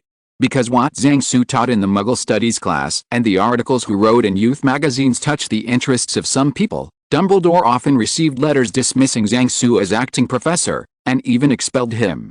They were all resisted by Dumbledore. Lucius Malfoy once reminded Zhang Su that several families wanted to plot against him, and Dumbledore also knew about it when those families secretly induced the werewolf army to attack Hogsmeade at night, and their attempt to take advantage of the chaos to attack Zhang Su was shattered. Dumbledore personally got rid of those families by using his identity as the chief wizard of the Wizengamot. A layer of skin. Not long ago, someone attempted to use the fire dragon of the Triwizard Tournament to attack Zhang Su and the Weasley twins, and Dumbledore joined forces with the Weasley family and several other families to deal a severe blow to the instigator. Zhang Su is not a fool either. He knows everything Dumbledore has done for him. Some Dumbledore did it secretly, and it was also mentioned in the information given to him by the domestic intelligence system. In public and private, Dumbledore took great care of Zhang Su. Zhang Su is not the kind of selfish person who respects me as a matter of course, and pays back the favor after I respect you. He said that you respect me 1 foot, and I respect you 1 foot. The old and the young walking under the starry sky, either for public or private purposes, have been helping each other tacitly or secretly, dealing with each other for several years. Zhang Su thought about it, and finally shook his head with a smile, rejecting Dumbledore's suggestion to let him quit. There are many reasons for keeping himself out of the matter, but maybe it is to earn more benefits, maybe it is for the safety of friends, or maybe it is for someone. Zhang Su can also find many reasons to continue to be an enemy of Voldemort. Chapter 196. There is something wrong with this locket. Number 12. Grimwald Place, the ancestral home of the Black family, is a house hidden by magic. Many wizarding homes and important places are magically protected, either hidden, or appear to be a bunch of dilapidated buildings to muggles like Hogwarts. The house of the Black family belongs to the Hidden One, but it has not been hidden by the Fidelity Charm, but has used a spell similar to the Leaky Cauldron. When Zhang Su saw this house for the first time, his first image was an unfinished building. Wild grass and flowers by this huge bridge, and the setting sun is slanting at the entrance of Wu Ai Lane. Looking at the dilapidated house, Zhang Su whispered a poem. Dirty walls, grim windows and crumbling stone steps make the house, which has been unoccupied for a decade, look dilapidated. Walking in the door, a damp, musty smell hits the face. The original luxurious decoration inside the house has become dilapidated under the erosion of the years. The crowd followed Black into the porch, and Harry, who was walking behind Black, accidentally knocked off the moldy curtain hanging on the wall. "You prodigal son, the disgrace of the family," The evil seed I gave birth to. A woman's piercing scream suddenly sounded in the porch. Everyone looked at the source of the sound. It was a portrait of an elderly lady. Blake, who just walked in front of the portrait, suddenly exploded, turned around and shouted at the portrait, "Shut up, you old witch, shut up." Blake scolded her as he tried to rehang the fallen curtain over the portrait. After a while, Blake finally got the portrait back on with Lupin's help. After the yelling and cursing in the porch died down, Blake turned to the crowd and said, "Okay, everyone has seen my mother." The Harry trio were taken aback. This was the first time they had seen Talking Black's family. Scarlet, who was walking beside Zhang Su, sighed in a low voice and said, "Her temper is still so violent." Zhang Su glanced at her in surprise. She shrugged and said, "When I was young, our two families walked back and forth, and she always wanted to marry our family." Conan Chengtagal immediately thought, it seems that Black failed to pursue Scarlet back then, and it is estimated that besides Black also wanting the female junior to hold the golden brick, there is also Black's fucking meaning. As everyone walked through the hallway and up the stairs to the second floor, Hermione screamed in terror at the heads of house elves hanging on the wall. Cutting off the heads of house elves who are too old to move and hang them on the wall was a pioneer of the Black family. After appeasing Hermione, everyone came to the living room on the second floor. As soon as I walked into the living room, the sound of beep sounded in the living room. The Horcrux detectors in the hands of Zhang Su, Harry and the others blared loudly, and the red arrow displayed on it simultaneously pointed to a glass cabinet next to the fireplace in the living room. Everyone solemnly followed the instructions of the Horcrux detector and walked to the glass cabinet. Standing in front of the glass cabinet, Zhang Su felt something strange. There seemed to be a voice calling him in the glass cabinet. Under the surprised eyes of everyone, Zhang Su stepped forward and opened the dirty door of the glass cabinet, and then took out a beautiful locket. The shape of this egg-sized locket is the same as the locket drawn on the parchment Scarlet took out earlier. "Don't come here, there is something wrong with this locket." Zhang Su waved his hand to stop Dumbledore, who stepped forward to take the locket. The next moment, a layer of white light lit up on Zhang Su's body, and at the same time his body trembled a few times. Then, Zhang Su, who was shining white, put the locket on a coffee table in the living room, and then sat on the sofa beside the coffee table. After putting down the locket, a few people nearby noticed that Zhang Su's right palm holding the locket just now seemed to have been burned, and a large blister had grown out. At this moment on Zhang Su the white light gradually disappeared. Zhang Su rubbed his aching head with his free left hand, then took out a porcelain bottle to suffocate the medicine in one gulp, then leaned on the sofa with his eyes closed and took a few breaths before regaining his senses. Zhang Su, who had his eyes closed, suddenly felt his injured right palm being held up by a soft little hand, and then felt a burst of coolness coming from his right palm. Opening his eyes, Zhang Su saw that Scarlet was concentrating on treating his scalded paw. "I got caught by accident." Zhang Su shook his head and said to Dumbledore, who was standing in the middle of the living room. At this moment, Zhang Su saw Harry Potter, who was covering the scar on his forehead, sitting on the sofa opposite the living room. After a while, Zhang Su and Harry, the two unlucky bastards, returned to normal. Everyone sat on the sofa in the living room, waiting for Zhang Su to talk about what happened just now. Horcruxes have their own consciousness. Zhang Su said after organizing his words. The soul in the Horcrux can confuse and seduce people who touch it through excuses and means such as satisfying your desires. For example, the diary a few years ago. This Horcrux is a bit special. It's very powerful and more active. I don't know why, it just took the initiative to find me and tried to seduce me. If I hadn't been prepared all the time, maybe it would be troublesome. Why did it come to you? Scarlet, who was sitting next to Zhang Su, asked a question that everyone wanted to ask. I don't know either. Zhang Su shrugged and said, it stands to reason that it should go to Harry. Zhang Su also found it very strange. He remembered that this locket was in the plot and later confused Ron, who had a flaw in his heart. Before it was destroyed in the movie, it gave the audience a little benefit. If you want to make trouble with the locket, you should look for one of the egg yolks and the devil yolk man, or Ron and Hermione, two underage wizards.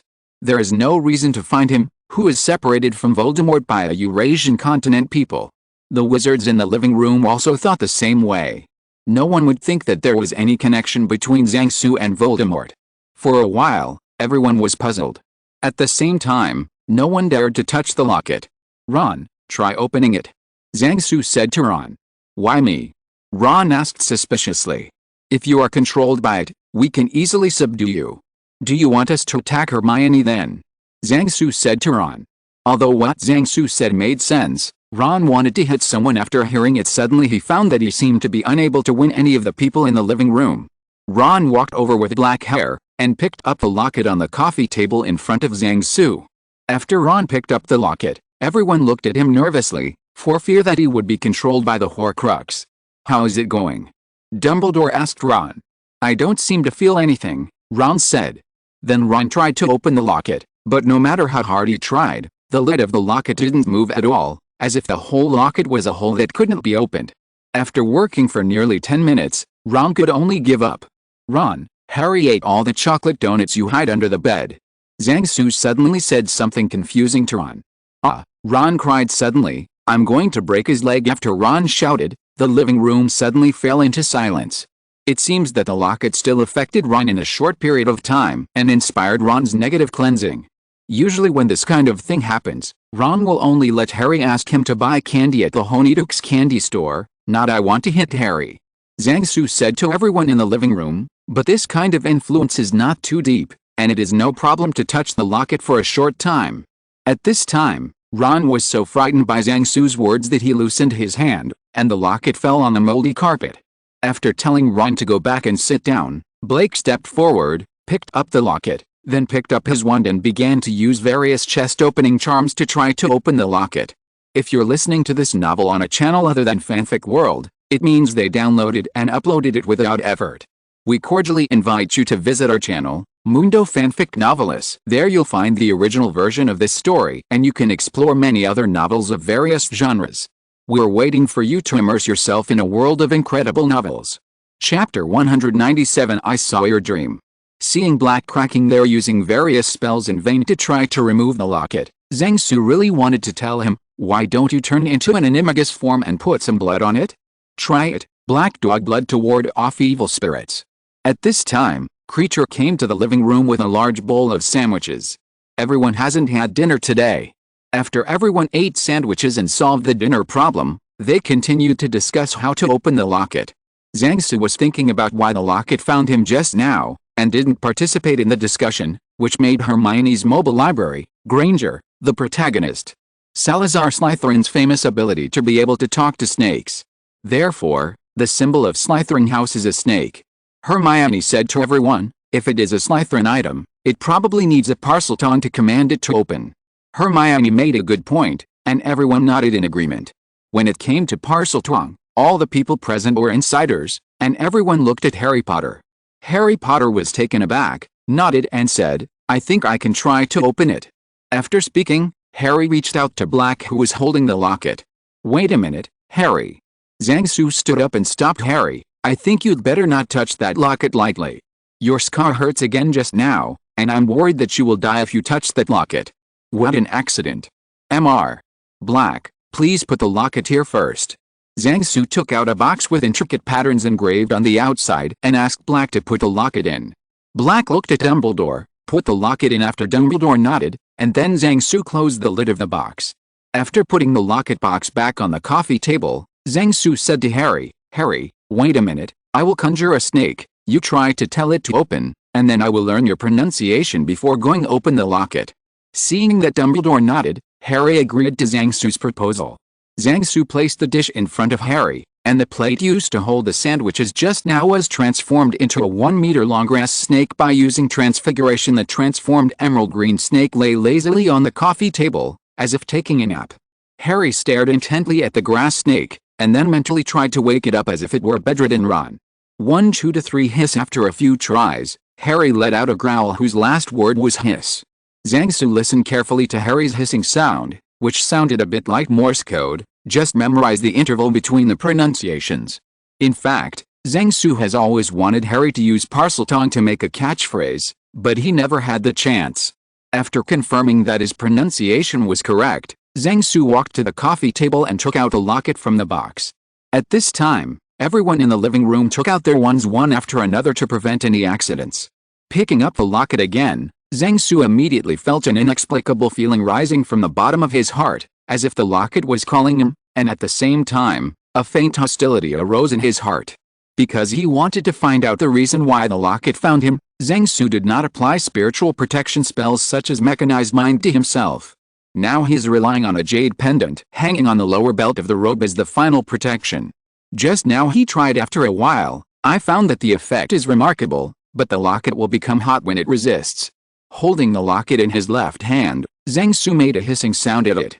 Zhang Su's pronunciation was very accurate, and the lid of the locket popped open with a click.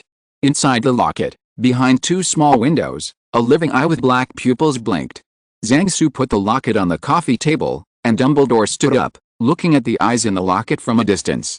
At this moment, Zhang Su felt that the locket was talking to him, like a long-winded person whispering words such as soul, heart, and desire in his ear. At this moment Zhang Su really wanted to transform it into a Walkman. Zhang Su stretched out his wand in front of the locket, and poked the eyes in the locket, but the wand couldn't reach it because of the glass blocking it. Then suddenly a white light flashed on the tip of the wand facing the eyes, and the white light fell directly on the eyes. Hey, there's still pupillary reflex, these eyes are alive. Zhang Su said. Zhang Su poked the glass on the locket with his shiny wand, and said to the locket, hey, can you hear me? You can talk about those useless things, what else can you say? Hearing Zhang Su talking to the locket, the corners of the onlookers' lips twitched, but the next scene made people's jaw drop in shock. The locket accosted. Turn off the light, you are an offense to the great Dark Lord. An angry voice sounded from the Horcrux.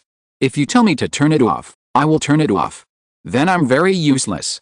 After Zhang Su finished speaking, the light on the top of the wand in his hand became brighter again, which was almost as good as an 800 lumen outdoor flashlight.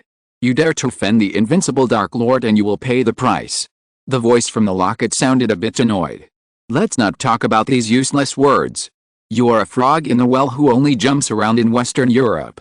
Now there are at least 5 people in the world who can win against you, Africa. Zhang Su rubbed his swollen head and said. From just now, there have been bursts of mental attacks coming from the locket, and other ordinary wizards would probably be kneeling by now. Ask you a question first. Out of so many people just now, why did you only find me? Zhang Su asked after poking the locket again.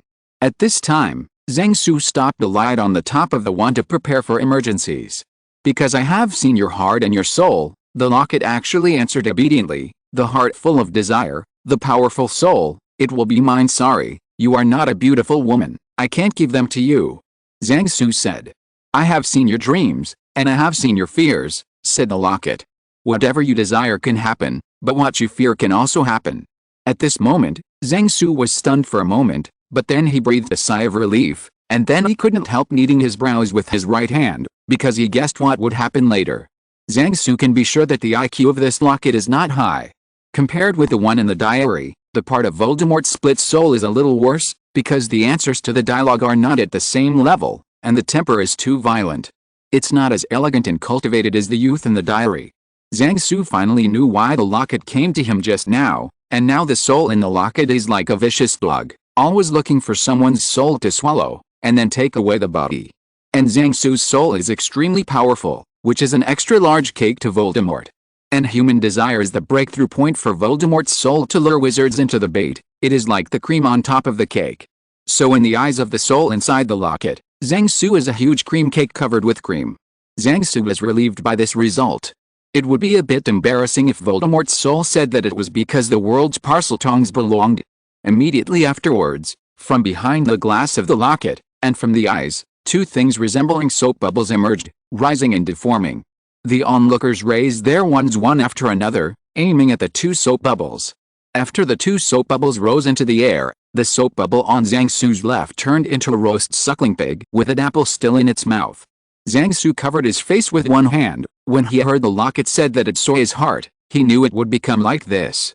The love locket thinks he has a strong craving for food after seeing a pile of food.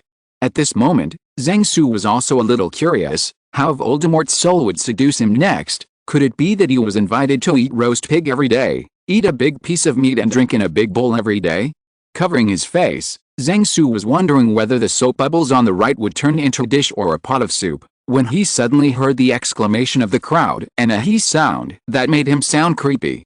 After Zhang Su put down his hand covering his face, he looked over the locket. At this time, for the first time, Zhang Su had the idea of killing Voldemort with his own hands. The soap bubble on Zhang Su's right turned into a girl, a petite girl with curly green hair and eyes, wearing a black dress with a split hem. At this time, Zhang Su was about to cry without tears. After he learned to add things to his memory firewall a while ago, he tried to add some frozen eel characters he liked in his previous life, but now he is given by Voldemort's soul. Sentenced publicly. So Zhang Su immediately closed the locket with his hands, then took out a rice cooker, threw the locket in and closed it, and slapped a bunch of seal symbols on the lid of the pot.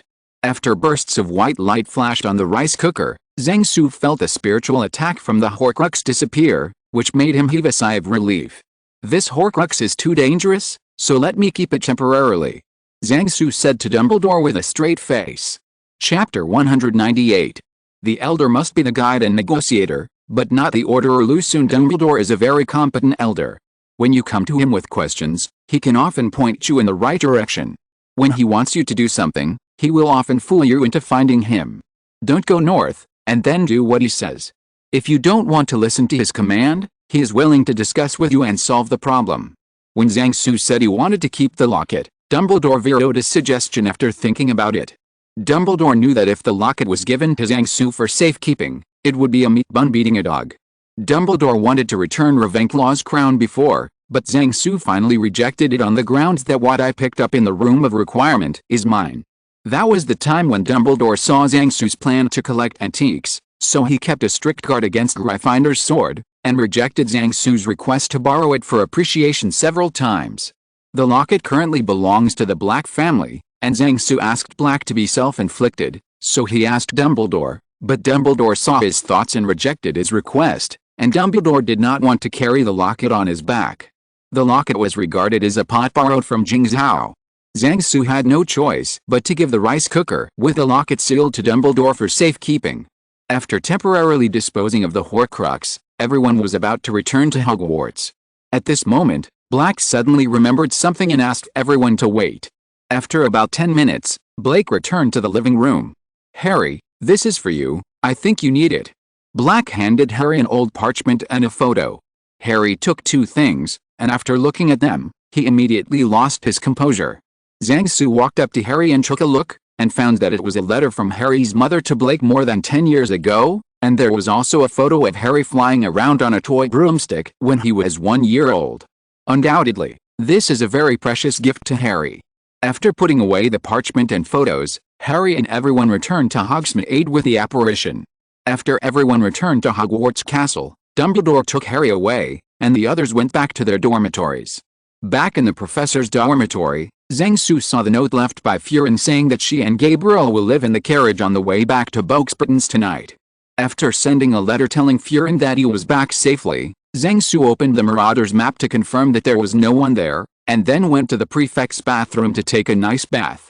After returning from the bath, Zhang Su returned to the dormitory, made a pot of tea and sat in the wicker chair on the balcony, heaving a deep sigh of relief.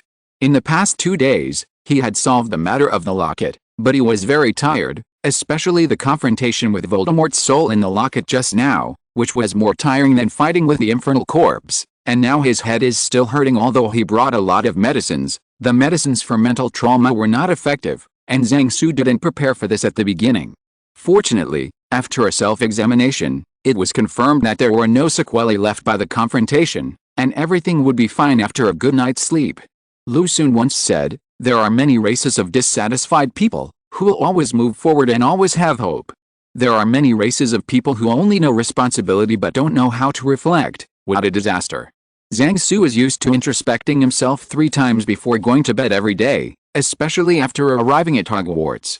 Recalling what happened tonight, Zhang Su found himself a little paranoid. As Voldemort's footsteps were getting closer, it was true for Zhang Su to say that he was not nervous. Although there's a life-saving hole card, you can't just run away if you don't agree with each other, and it's not a system flow with archives, so you might just play it off. It's not that Zhang Su didn't think about laying the plot on the first place, but after becoming friends with many people in Hogwarts, especially the people killed in the plot, Dumbledore and Snape, whether they die or not, Zhang Su doesn't care, but Fred, Cedric, Colin and others, Zhang Su can't just watch them die young. Not to mention that Cedric will become his relative in the future. Zhang Su is very satisfied with Cedric, and Zhang Su agrees to let him be his uncle. Zhang Su lay on the rattan chair thinking about something, and fell asleep in a daze without knowing it. More than once, Zhang Su suddenly felt someone shaking his shoulders. Waking up, Zhang Su opened his eyes and found that the person who covered him with a quilt was actually Zhang Chu. "Auntie, why are you here?" Zhang Su asked strangely. Zhang Su had given her the password of his professor's dormitory, but it was the first time for her to come here suddenly. Regulus' funeral ended at around 6 o'clock this afternoon. It took more than an hour to process the Horcrux at Black's house. It was only 8 o'clock when we returned to Hogwarts. After taking a bath in the prefect's bathroom, we returned to the dormitory. At 9 o'clock, Zhang Su looked at the watch that doubled as a Horcrux detector. It was only past 10 o'clock at night. "Why, I'm afraid I'll bump into your good deed by coming here." Zhang Chu looked at Zhang Su with a strange smile on his face. "No, I just thought that since you were going to accompany Cedric, you wouldn't have time to take care of your eldest nephew," Zhang Su said to Zhang Chu, whose painting style was a bit broken.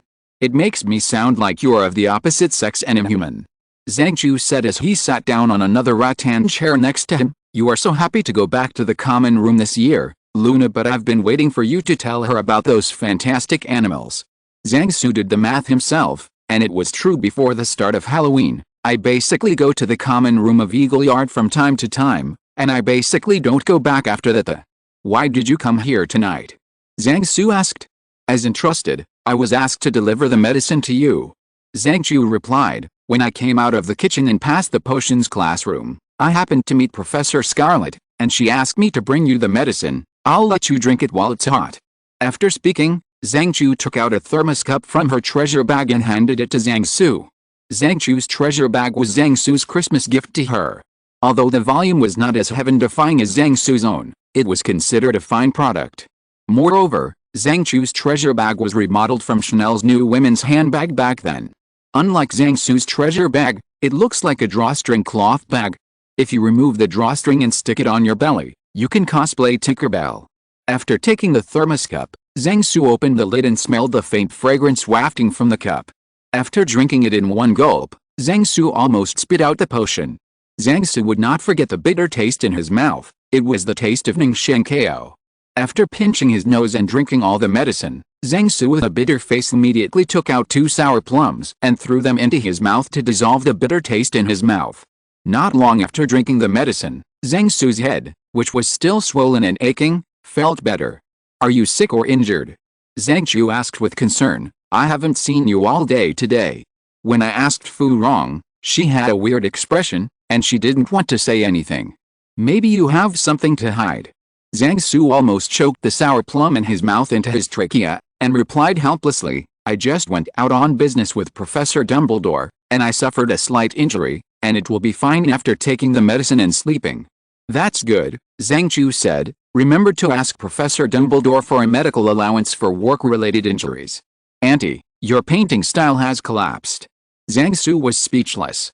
"Alice," Zhang Chu said with a sigh, "how wonderful it is for you to study hard at Hogwarts. Honestly, if you insist on agreeing to Professor Dumbledore to be some kind of acting professor, you will have so many disputes." Zhang Su spat out the sour plum core in his mouth, and then sighed. "I can't help it," Zhang Su said. "People are in the rivers and lakes, they can't help themselves, and the fight for an inch of heart, life and death are forgotten. Let's not talk about this, let's change the topic." Zhang Chu said, "What's the matter with you and Professor Scarlet? I don't think your relationship is normal. At first I thought I was going to call her sister-in-law, but now I see. Come on, maybe I will call her a niece and daughter-in-law in the future. You want to step on 2 boats, and you need a tree of begonias to press pear blossoms. Although I know you like Furin's age, I didn't expect you to like it so much older. Can you not change the subject? I see that the topic just now is very good, and it is necessary to go deeper," Zhang Su said with a bitter face. "No," Zhang Chu said gossipingly, "many people can see that the relationship between you is not simple. Didn't you say that the eyes of the masses are discerning? Is it groundless that everyone thinks so? See how she knows you are hurt and help you make medicine, see how much she cares about you, but Professor Dumbledore doesn't show it at all. Didn't I tell you that I recognize her as my sister, and you are still her aunt according to your seniority? Besides, you also know that my father saved her back then. Zhang Su said, in Kui during the Dicky World Cup, she said that I was her son, and that was because she was out of her mind and used me to brag about her in front of her friends. You have to be considerate of the feelings of older unmarried young women facing their old classmates with sons and daughters. You were the one who told my mom about this. My dad was repaired badly, and he came to the UK last year to question his teacher. Don't confuse your eyes. The relationship between her and the elder brother was made clear last time when the elder brother and the second elder brother came over. The past is past. Zhang Chu said, on the contrary, the relationship between her and you is very ambiguous. You are not afraid that Furin will hack you to death with a hatchet. Don't be such a gossip. Zhang Su said, rubbing his brows, the relationship between me and her is very pure, don't think about it. Please help persuade other people to gossip. If the rumors go wrong in the future, you have to be responsible too. Besides, the matter between me and Fu Rong has been settled, and I will go to get the certificate when the time comes. Now Zhang Su would rather face Voldemort's noseless face than Zhang Chu's gossip-filled face. It's really like that. Zhang Chu looked at Zhang Su suspiciously. Of course that's the case. Do you still think how I can find a little wife outside? Zhang Su sighed and said, she is also in her dozens of years old. Can't she understand the importance of it? You think you are looking at Joan the main wife as the villain, and the mistress is the true love? That's because Kai-Ong has been a mistress for more than 10 years, so she wrote it like this, let's just trust you once. Zhang Chu said. Don't wait for it. Please be sure to believe it. Zhang Su said, there were rumors back then that you and I were having an affair, but it turned out that it was all bullshit. Get out thinking of what happened back then. Zhang Chu himself also found it funny. Finally dispelling Zhang Chu's gossip thoughts, Zhang Su also heaved a sigh of relief. By the way, you bring this to my future uncle. Zhang Su handed a paper bag to Zhang Chu. There are instructions in it, so he must use it in the third game, not afraid of, but just in case. There are too many strange things in this game. Zhang Chu took the paper bag, blushed and kicked Zhang Su's calf, then said goodbye and left. Zhang Su lay on the rattan chair, drank tea alone, brushed his teeth and went to bed. When I woke up the next day, life returned to normal. Everyone went to class as they should, and those who should catch up with homework, until one day Snape told Zhang Su that the African tree snake skin in his office had been stolen again. Chapter 199. Zhang Su thinks that he is the happiest and the most miserable one among the many people who have traveled through the world of Harry Potter. The happiest is because I don't have the sword of Damocles, Voldemort, on my head. The most difficult thing is because of the 5-year college entrance examination and 3-year simulation talisman that I am holding in my hand. In the Muggle Studies professor's office, Zhang Su, who had corrected today's homework, was struggling with a sea of questions. On the side table, Furin and Gabriel were also writing their homework. At this moment, a paper crane flew to Zhang Su's desk. This is a message from Snape. His office has been recruited by thieves again, and a lot of potion ingredients he added have been stolen. Adding the African tree snake skin is the penultimate step in making the compound soup. If there is no accident, Barty Jr. will be able to drink the compound soup with added ingredients tomorrow. 10 minutes later, Zhang Su received a message from Dumbledore asking him to go to the principal's office. After greeting Fu Rong and Gabriel, Zhang Su left the office. When Zhang Su came to the principal's office, there were only Snape and Dumbledore in the office. Soon, the deans of the other 3 colleges also came to the office one after another. Seeing that there are so many people today and Zhang Su is still there, the 3 deans thought, could it be that Hogwarts has found a new source of income? They thought.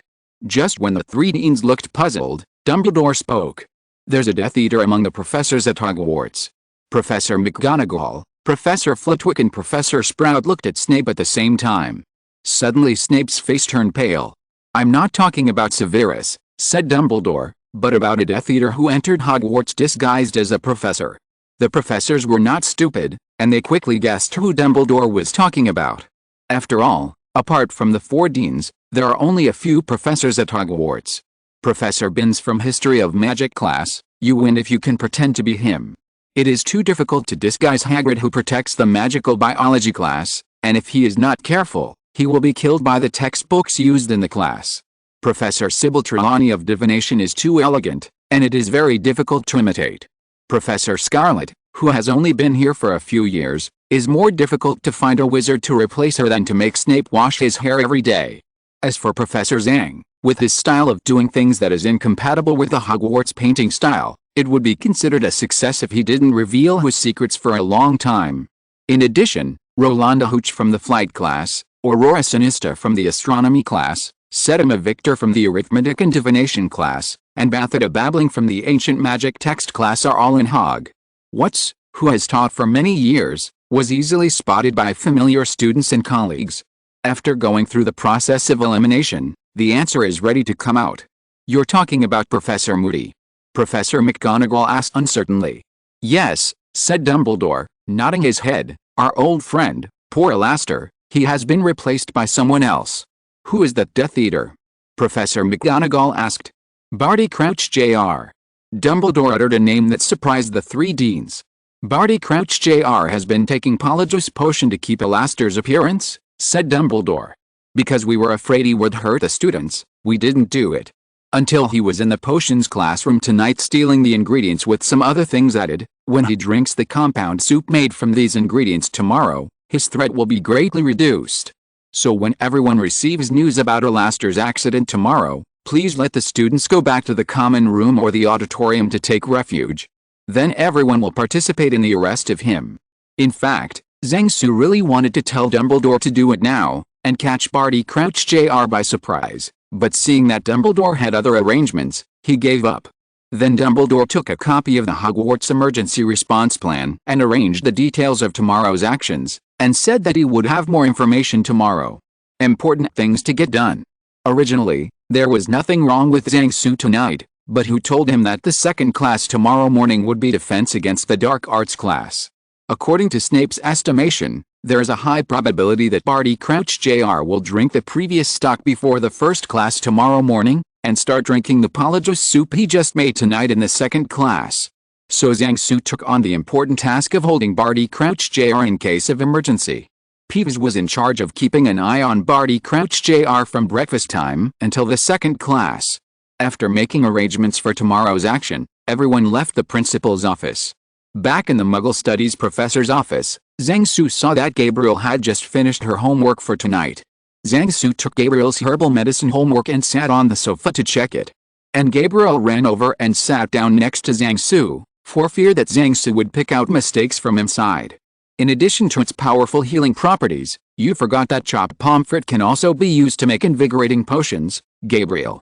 Zhang Su, who was checking Gabriel's homework, pointed out Gabriel's negligence, and then used the flying spell to make thousands of magical herbs and mushrooms fly to the coffee table in front of the sofa, and then opened the book to read the relevant content pointed out to Gabriel. Extend your face, Zhang Su said to Gabriel with a smile, pinch your nose if you make a mistake. Gabrielle didn't listen to Zhang Su's words, but covered her nose with her hands, and turned her body to keep her head away from Zhang Su. Zhang Su put his arm around Gabriel's shoulder, and then scratched her itchy flesh with the other hand. Taking advantage of Gabriel's hand to block Zhang Su's tickling hand, Zhang Su pinched Gabriel's little nose. Let me tell you, it turned out that the mysterious man in England had a nose. Later, Professor Dumbledore often pinched his nose because he didn't do his homework well, so he has no nose now. Zhang Su was joking with Gabrielle while making jokes. Fu Rong was writing her homework while watching Zhang Su and Gabriel fighting with a smile. After the two fought for a while, Zhang Su continued to check Gabrielle's homework. The next thing to look at is the homework of the Defense Against the Dark Arts class. Gabriel's homework today is a paper on the repelling spell. I have to say that Barty Crouch Jr.'s courses are mainly practical. Although the courses for the lower grades are not as scary as those for the upper grades, they are still very practical. It can be seen from Gabriel's thesis that he explained the use of the repelling spell in great detail in class. Both formal and informal usages were mentioned. From this point of view, Barty Crouch Jr. can be regarded as an excellent professor. When Fu Rong finished her homework, Zhang Su also checked Gabriel's homework, and pinched Gabriel's little nose several times during the process. Seeing that it was getting late, Zhang Su sent Furin and Gabriel back to Boxburton's carriage. After Gabriel returned to the carriage, Zhang Su and Fu Rong took a routine walk outside the castle. Tonight, tell Mrs. Maxime and your classmates that if the alarm sounds in the castle tomorrow, you should go back to the carriage immediately, and if it is too late, Go to the common room or the auditorium with the Hogwarts students go. Taking advantage of the opportunity of taking a walk, Zhang reminded Fleur according to Dumbledore's wishes. As for Durmstrang, no one greeted them. Barty Crouch Jr.'s disguised Moody kept pressing Karkaroff. If Karkaroff got the news, something might happen. What happened? Fu Rong looked at Zhang Su nervously and asked. Having been to Hogwarts for several months, Fleur felt that it was too dangerous here, and dangerous things would happen from time to time. It's not a big deal. There are rats in Hogwarts. We need to catch the rats. Zhang Su said, if the rats bite the students, we need the students to avoid them first. At that time, take care to protect Gabriel. Okay. Fu Rong nodded after hearing Zhang Su's words, and then changed the subject. I heard you like girls with green hair. Chapter 200. Voldemort is a paper tiger. The bright moon hangs in the sky in spring, and the luster is wet with dew. Zhang Su sat at a stone table by the lake. In front of him was the lake reflecting the moonlight. At this moment, he was thinking about how to trip Harry Potter students next. 2 days ago, Harry's trio met Fleur in the corridor after class, so classmate Harry told her what happened at Black's house that day. Then, what's the matter with the green-haired girl in your dream? Why not me? In your heart, I can't even compare to roast suckling pig. Every course is a proposition. It took Zhang Su more than an hour to appease Furin. During this period, she did not hesitate to let her use legilimency on him, which resolved the crisis. At this moment, Fu Rong had returned to the carriage, and Zhang Su sat alone on the stone bench thinking about something. Zhang Su suddenly felt someone approaching, turned his head, and saw Barty Crouch Jr. disguised as Moody walking towards him. You are very vigilant, Mr. Zhang. Little Barty stared at Zhang Su with his fake eyes and said, do you mind if I sit for a while? Like you, I live in an environment that is threatened all the time, Professor Moody. Zhang Su replied, please sit down. Zhang Su had chatted with Little Barty a few times before. From black magic to how to catch a dark wizard, the two of them talked about gangster-related issues. It has to be said that Barty Jr. has a deep knowledge of black magic and is also good at fighting with wizards. Zhang Su also benefited a lot from talking about these topics with him. It's just that when they were talking about this in the faculty lounge, the other professors looked at the two of them with a little displeasure. Professor Flitwick had approached Zhang Su privately, asking him not to get too involved in this aspect. Later, Zhang Su discovered that Barty Jr. seemed to like to chat with him in private. Zhang Su guessed that it was because Barty Jr. thought he didn't know Moody at all, so he was not afraid of revealing small flaws in the conversation. After little Barty sat down, he took out the jug and took a sip. Zhang Su didn't say anything. He took out the tea set and made a pot of tea, then poured himself a cup. With Moody's character, he would not eat and drink other people's things, so Zhang Su didn't pour tea for the fake Moody. This was the habit of the two of them when chatting in the past. Zhang Su didn't want to make any moves that would make the other party suspicious at the last juncture. After chatting about Moody's glorious years, the topic of Barty Jr. changed. What do you think of you-know-who and Death Eaters? Native chickens and tile dogs can't make a big climate. Zhang Su said after drinking a cup of tea. Seeing little Barty Moody staring at him with displeasure, Zhang Su just smiled. As far as Barty Jr. is concerned, Voldemort is his god, and Death Eaters are his proud identity. Zhang Su belittled Voldemort and the Death Eaters so much, he didn't pull his wand on the spot to be considered calm. As far as Moody is concerned, fighting Voldemort and Death Eaters is the greatest honor in his life. As a result, when Zhang Su said this, it seemed that what he had done for most of his life was so worthless. If the mysterious person just wants to be the leader of a criminal gang, then he has succeeded. Zhang Su said, but if he wants to take power, then his failure is inevitable. Zhang Su saw that little Barty didn't speak, so he continued talking. The biggest mistake of the mysterious man is that he doesn't understand people's hearts. Although the mysterious man's magic is very powerful, he can be regarded as the top batch of wizards in the world. But because of this, he is too superstitious about his own power, and he refuses to think about problems from the perspective of an ordinary wizard. Know what the needs of ordinary wizards are. He only knows how to use his magic to inflict violence, and to control his Death Eaters through fear. However, subordinates gathered through fear are not cohesive. Back then, the gods after the mysterious man lost power, the Death Eaters immediately disintegrated. Except for a few die-hard members, many members of the original Death Eaters abandoned the mysterious man one after another, claiming that they were controlled by the Imperious Curse. Although his approach can gather some like-minded wizards and families, the attitude of more wizards and smaller families towards him is fear and alienation. The people, and only the people, are the driving force for creating world history. Those who are isolated from the people cannot last long.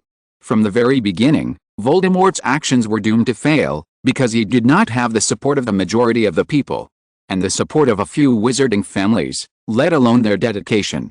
And Voldemort was ridiculous in his actions. He only knows destruction, but not creation. He only knows how to use violence to make people obey him, and he is only satisfied with killing a person today and destroying a family tomorrow. But he didn't create more benefits, and he couldn't use benefits to gather the power in his hands. Those wizard families who supported him from the beginning, it was because they didn't get any returns from investing in Voldemort, so they slowly became sympathetic to him. The positive obeys the negative. Furthermore, he doesn't reward those who have done meritorious deeds, but he imposes terrible punishments on those who make mistakes. This reduces the subjective initiative of ordinary Death Eaters, and further weakens the cohesion of Death Eaters. The mysterious man's concept of pure blood supremacy has fallen behind the times and is out of touch with the times. Mixed blood wizards and muggle wizards make up the majority of the wizarding community. This is an objective reality in this era. Not only in the UK, but in wizarding societies all over the world. It doesn't work for the few to rule the many. And the mysterious man's attitude towards muggles made him a powerful enemy. In the past, the Death Eaters killed and tortured muggles. At that time, the British government blamed the terrorist organizations in Northern Ireland. Now those terrorist organizations have almost stopped large-scale terrorist attacks. If there is another incident of Death Eaters harming muggles on a large scale, the British government will take relevant actions. As long as the British government cuts off the food trade with the Ministry of Magic, wizards they have to grow their own potatoes and raise cattle and sheep. Although the terrorist activities organized by the mysterious man have made some people live in fear, his actions are useless to shake the rule of the Ministry of Magic. They can only push ordinary wizards to the side of the Ministry of Magic. Moreover, the mysterious people are still unable to effectively control the wizarding society because of this. They have no support and no support for their own bases. Groups without bases are like duckweeds on the water. They have no foundation, and they will collapse as soon as they suffer a little setback. Gone. In general, the lack of a dynamic and united group, the lack of a concept that most people agree with, and the lack of a correct course of action are the reasons why Mysterious Man is bound to fail. After a long speech, Zhang Su drank most of the pot of tea dryly. It's just that little baddie, who was sitting opposite Zhang Su, was expressionless and silent, only the magic eye flicked around. After more than 10 minutes of silence, Barty Jr. turned and left without saying a word. Zhang Su also heaved a sigh of relief when he saw Barty Jr. left. Just now, he was ready to fight if the other party disagreed. What he said to Barty Jr. today is just a taste, but these are things in the blind zone of thinking of Voldemort and the Death Eaters, which should be able to fool him for a while. Zhang Su once carefully analyzed to Dumbledore why Voldemort was a paper tiger, and Loudang was shocked at that time.